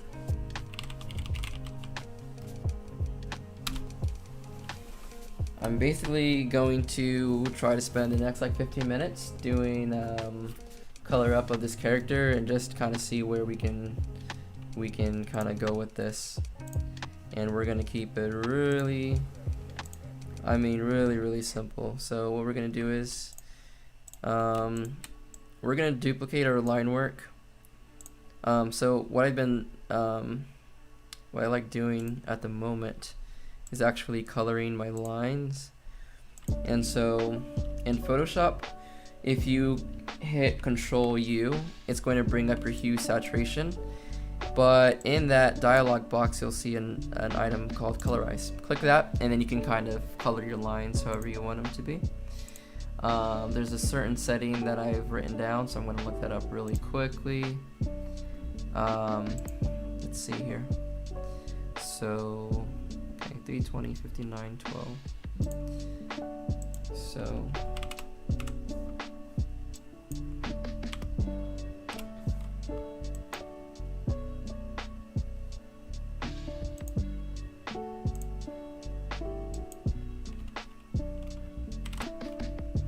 okay, and then watch how these lines turn kind of like this really cool red color.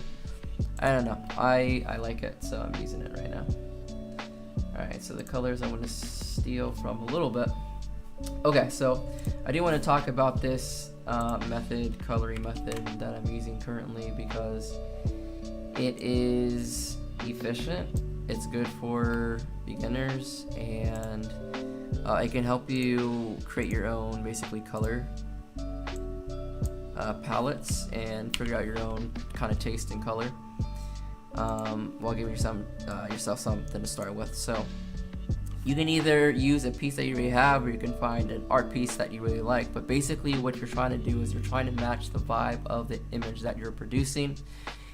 And you can go to your reference board that you created for your character design and pull an image from that. But anyways, just to give yourself some kind of basis, right? So you're not starting from absolute scratch. Okay, so in this case, I know that we are going to be messing with some denim, so I'm going to go ahead and color the denim first and foremost. And so I'm just going to color pick from my character and paint in these colors really quickly, and then I'll teach you a few things that we can do in Photoshop. You can do this within pretty much any drawing software that you'll be able to do to basically quickly change your colors after you've laid them down. So on separate layers, drop in your colors. We're just going to do color fills. This is going to take a little bit, but just go ahead and do that. If you're watching this live stream afterwards, then you can always pause or whatever the case may be, and do this for your own characters that you're working on.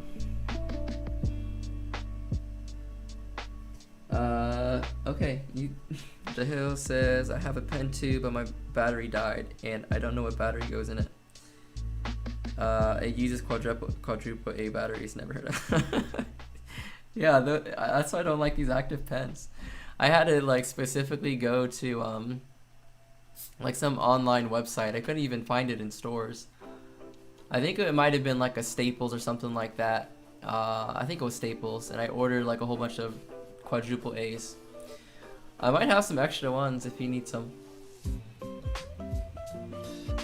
Do you have like the Surface pen or something like that?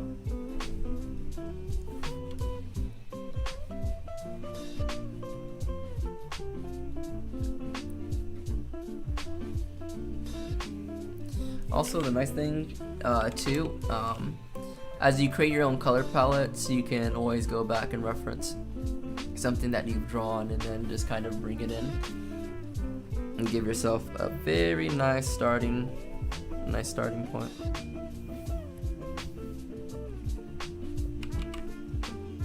And just try to remember to do a color, a layer.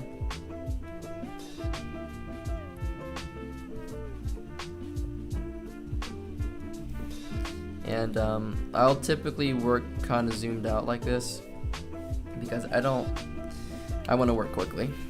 That's the reason, that's the true reason. And when I'm working out like this, I can kind of just see the big picture, and I don't care if I'm going over my lines a little bit. Some artists are really anal about getting everything perfect. I'm at this stage where I'm just trying to create as many designs and color palettes as possible, and I want the entire picture to read before I get detailed, and so that's why I choose to kind of use this approach.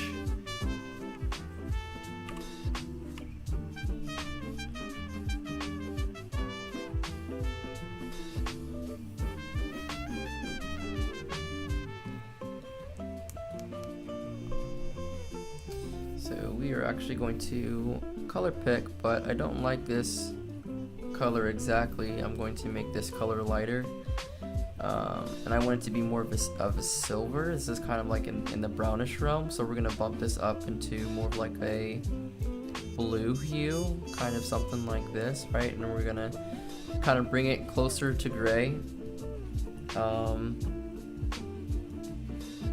and let's see what kind of metallic effect we can create for this character.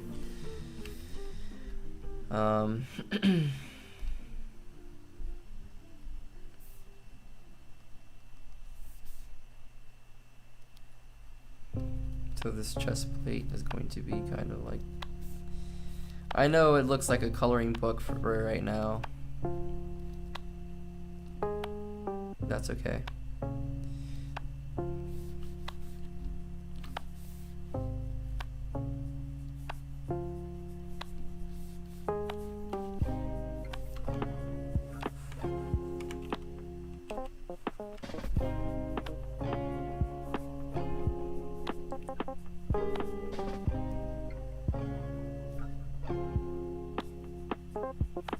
This can kind of be the boring part, dropping in all your flats, but I'll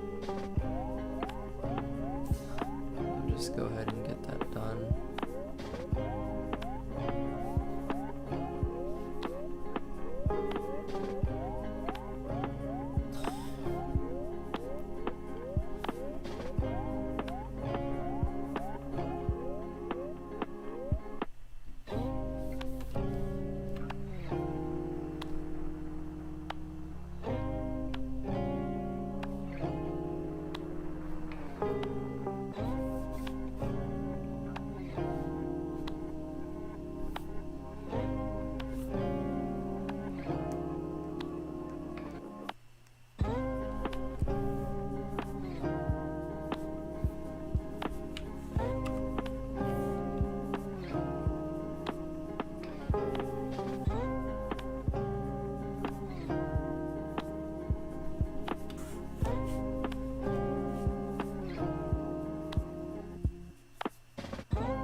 Alright, we're gonna go for a little bit longer.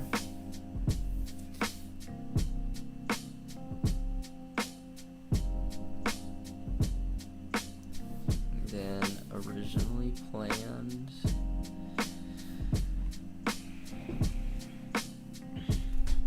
Okay, so we got some base colors dropped in here. They're looking aight. They looking aight. Okay. They looking cool, I guess. We'll see what we can do with this.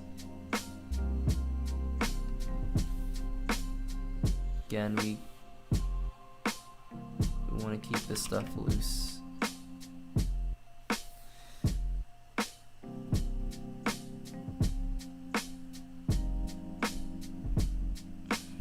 We're gonna start doing color adjustments in a second, I think.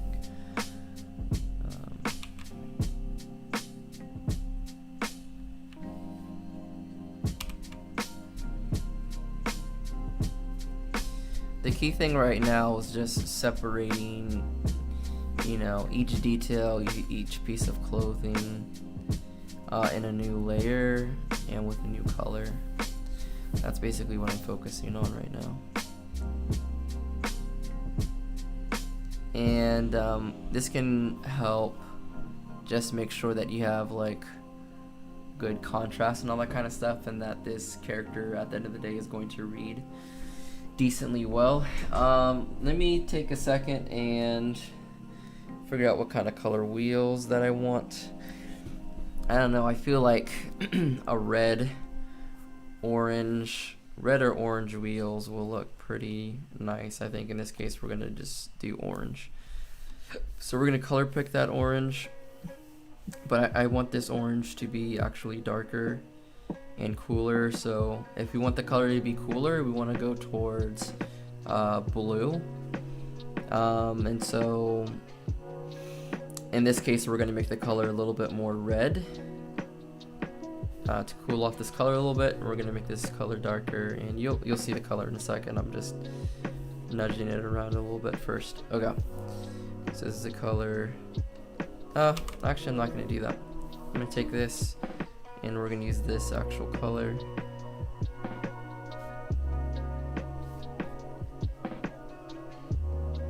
Because this is going to be our highlight color. So it'll pop nice here in a second. Let's add in a color for the brakes. Let's choose maybe a green. I don't like it,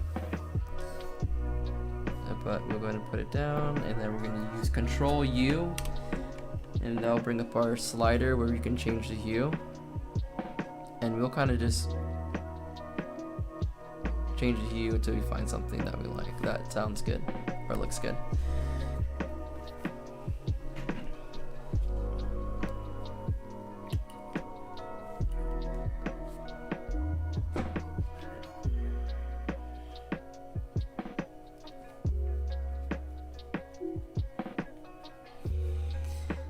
Okay, let's see. So we're gonna come back to these pants.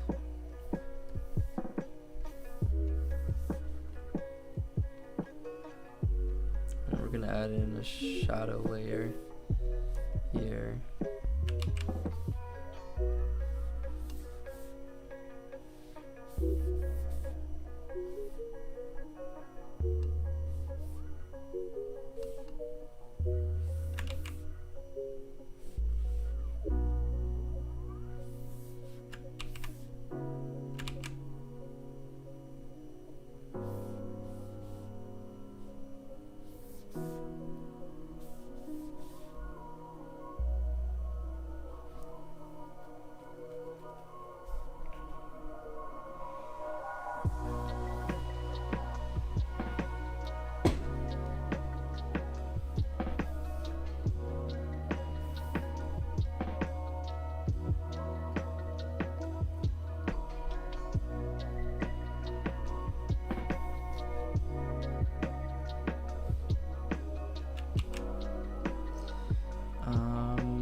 Okay, we're gonna put in these shadow shapes here just to make this stuff really pop out, right? And so with shadows, you have to just keep in mind where your light source is coming from. In this case, I've determined that my light source is coming in from this direction, so all the shadows then need to fall over here on the left. And so that's what I'm kind of using as my reasoning to place these shadows in here.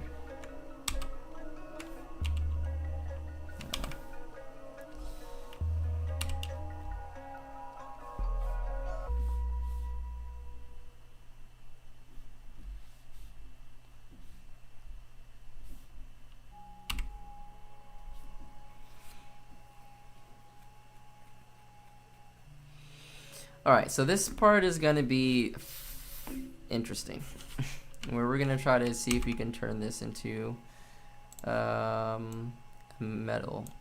We're gonna try to make this very metallic looking.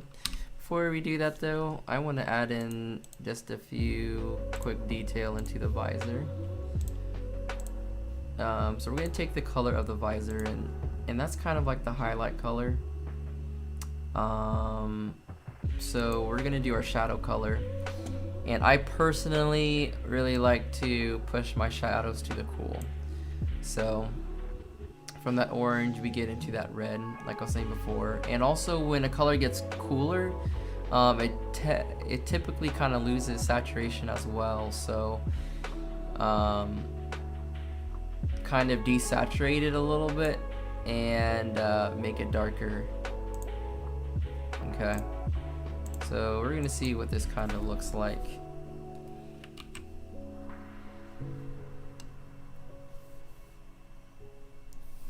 For a shadow, and we're gonna also have to figure out how this is gonna wrap around this visor, but we're not gonna get too picky with it. Okay, we're gonna do something like that for now. And now there's two things that I'm gonna do. One is adding in this transition color. Let me zoom in here. This is basically a technique that I really like to use. Actually, what was I gonna say? Oh, we are going to transition, between this highlight color and the shadow color, and I'm going to show you how exactly I do that.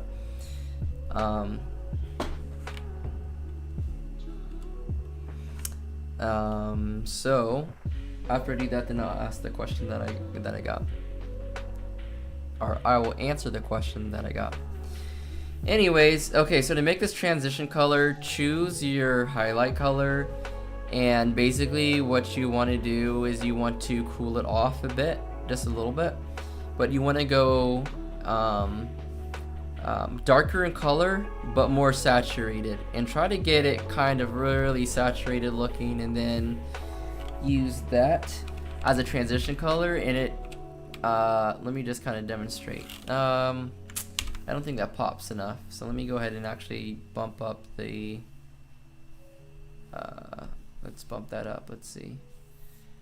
I mean, that looks okay for a transition color actually, but I don't know why I'm not really liking it that much. Let's try to bump it up in like that kind of way. Okay, let's try to make it more red. Let me just mess around with it a little bit. Yeah, there we go. Okay, I needed to make it, more towards red.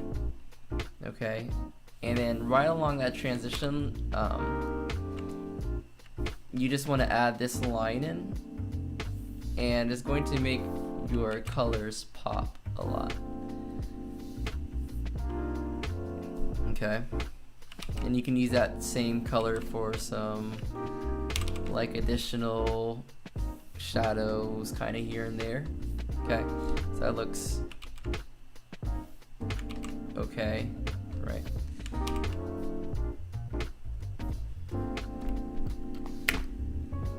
And then what I like to do with this reflective kind of material like this, we want a very strong highlight. So this is gonna look pretty dope if we use an overlay layer and we choose a very light color. Let's just choose like my background color, for example, and then we can start adding our highlight, right? And so the cool thing about the overlay is that it kind of reads the color underneath, and so that is gonna kind of help you out. That's gonna help you out right here. So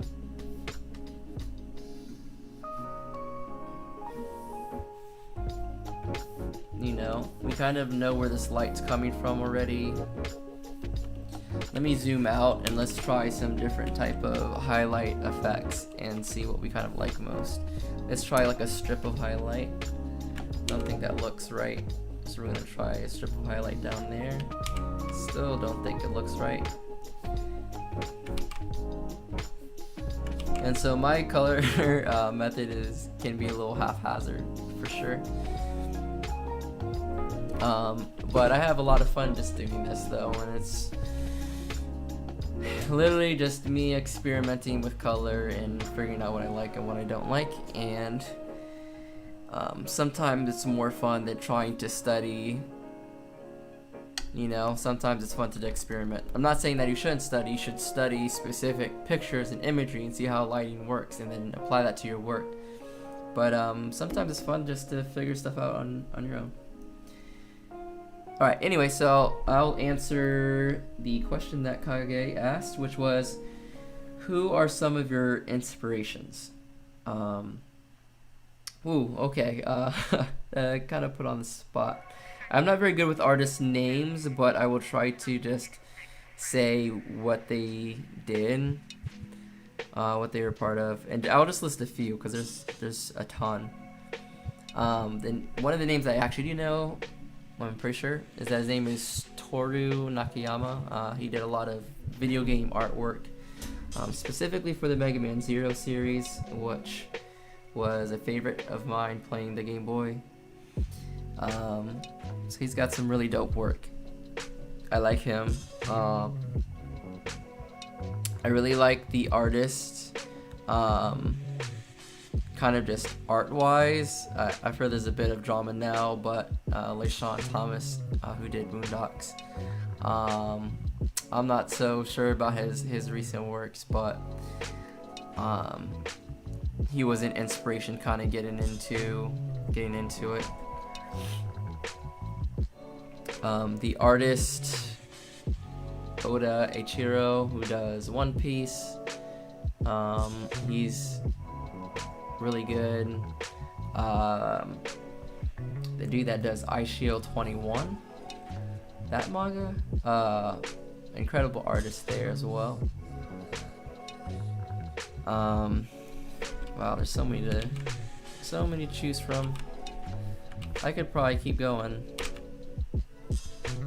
but I guess I'll list them out as they kind of come to me more and more.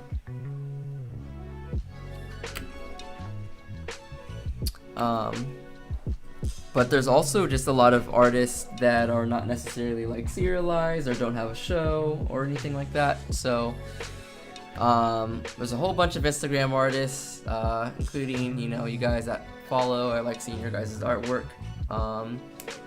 But I really looked up to CT. I think his name is Caleb Thomas, but he goes by CT Chrysler. I found out a bit about him like quite a while ago, and he has been a go-to inspiration for sure. I really like his style and his work. It's colorful and playful, but at the same time, like, I think he really captures a good sense of like character and mood. So I've looked at a ton of his work.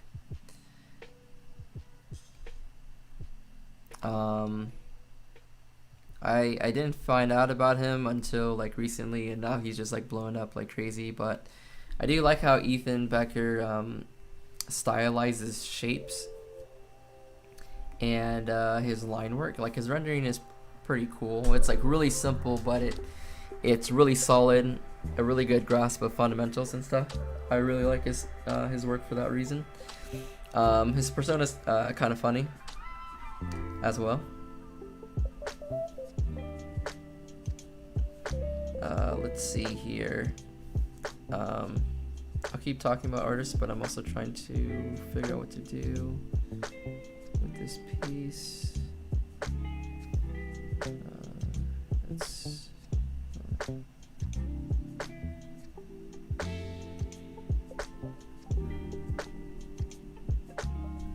do something like this. It's going to be a pretty sharp color contrast. We can probably actually bump that up.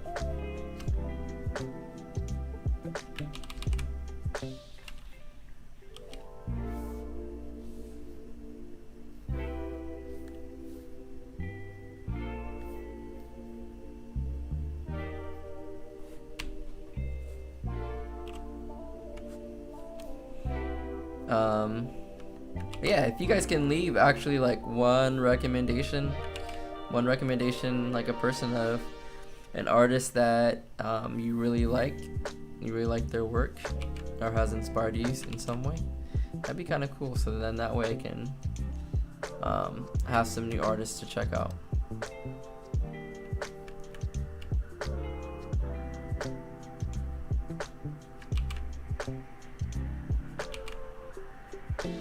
Like, I like finding out about new artists, and sometimes it can be hard to like really find some artists that they don't have a huge following yet, and so like therefore you just never get recommended it. And so sometimes, yeah, you just need like the recommendations of people, because they might personally like know that person and be like, hey, you would really like this dude's style. And so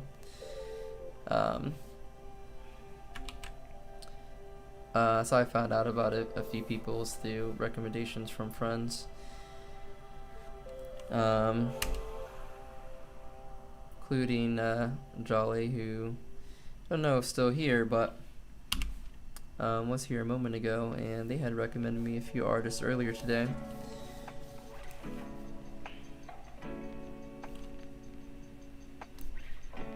And so I always appreciate that, for sure. And yeah, so as I'm kind of going through and coloring this, I hope you guys see just like how loose you guys can be, not only with sketching but also coloring as well. Because at the end of the day, you can always come back and refine this stuff. But if you spend hours and hours on the rendering, and it's like the overall picture does not look good, like you may have wasted some time, which is never a good feeling, to be like, oh man, I gotta scrap this because like I really do not like how this looks. So that's why you see me not even focusing on like finalized looking lines sometimes, because you know I like to focus on the big picture.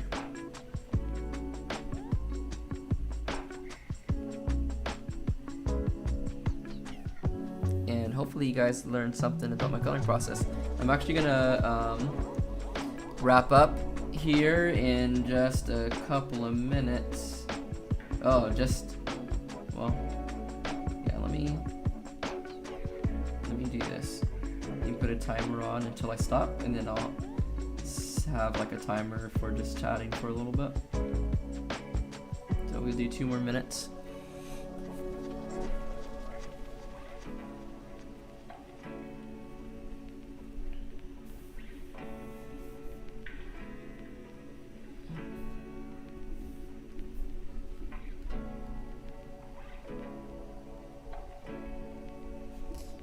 So we're going to take that back wheel, do that.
Alright, let's see. Let us end there. I want to add in just one more color before I go.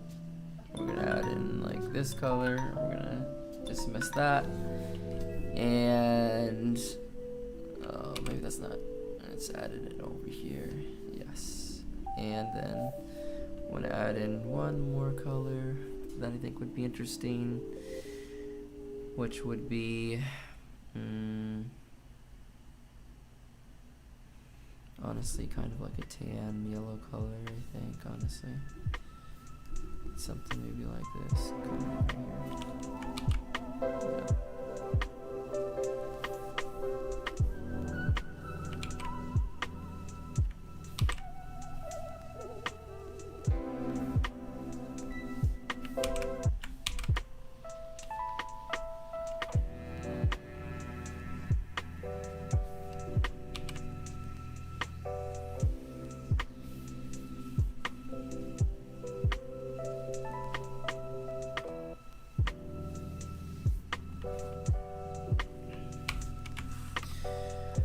Alright, well, that is going to conclude my time. Oh, there's one thing I want to add, but I'll do that as I'm kind of wrapping things up.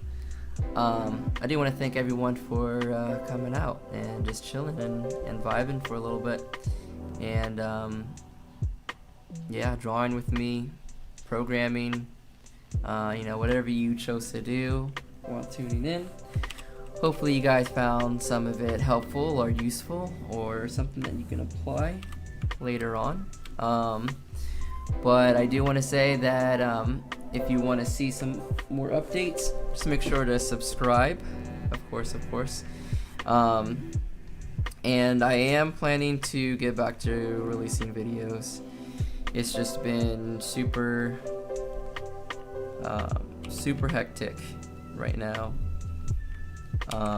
And so kind of bear with me type of thing. And yeah, guys, until next time, my streaming schedule is supposed to be every other Wednesday. Let me see if I can get back on that. So not next Wednesday, but the Wednesday after that. I may try to do something like this again. And I typically will post on my Instagram if I'm going to do a stream or not, so feel free to check out my Instagram and follow me on my Instagram if you're looking for updates. And I post obviously my art and stuff there as well, so if you guys want to stay up to date on the comic that I'm working on, or if you just want to chat or whatever the case may be, you can follow me on there. Without further ado, which I've said before, I'm going to go ahead and end this stream. But again, thanks everyone for coming out. I hope everyone has a great night. Hope everyone had some fun and just able to listen to some chill music and see some artwork get done from the ground up. So till next time, peace and deuces. And yeah, keep it easy, keep it going. You guys got this. All right, bye.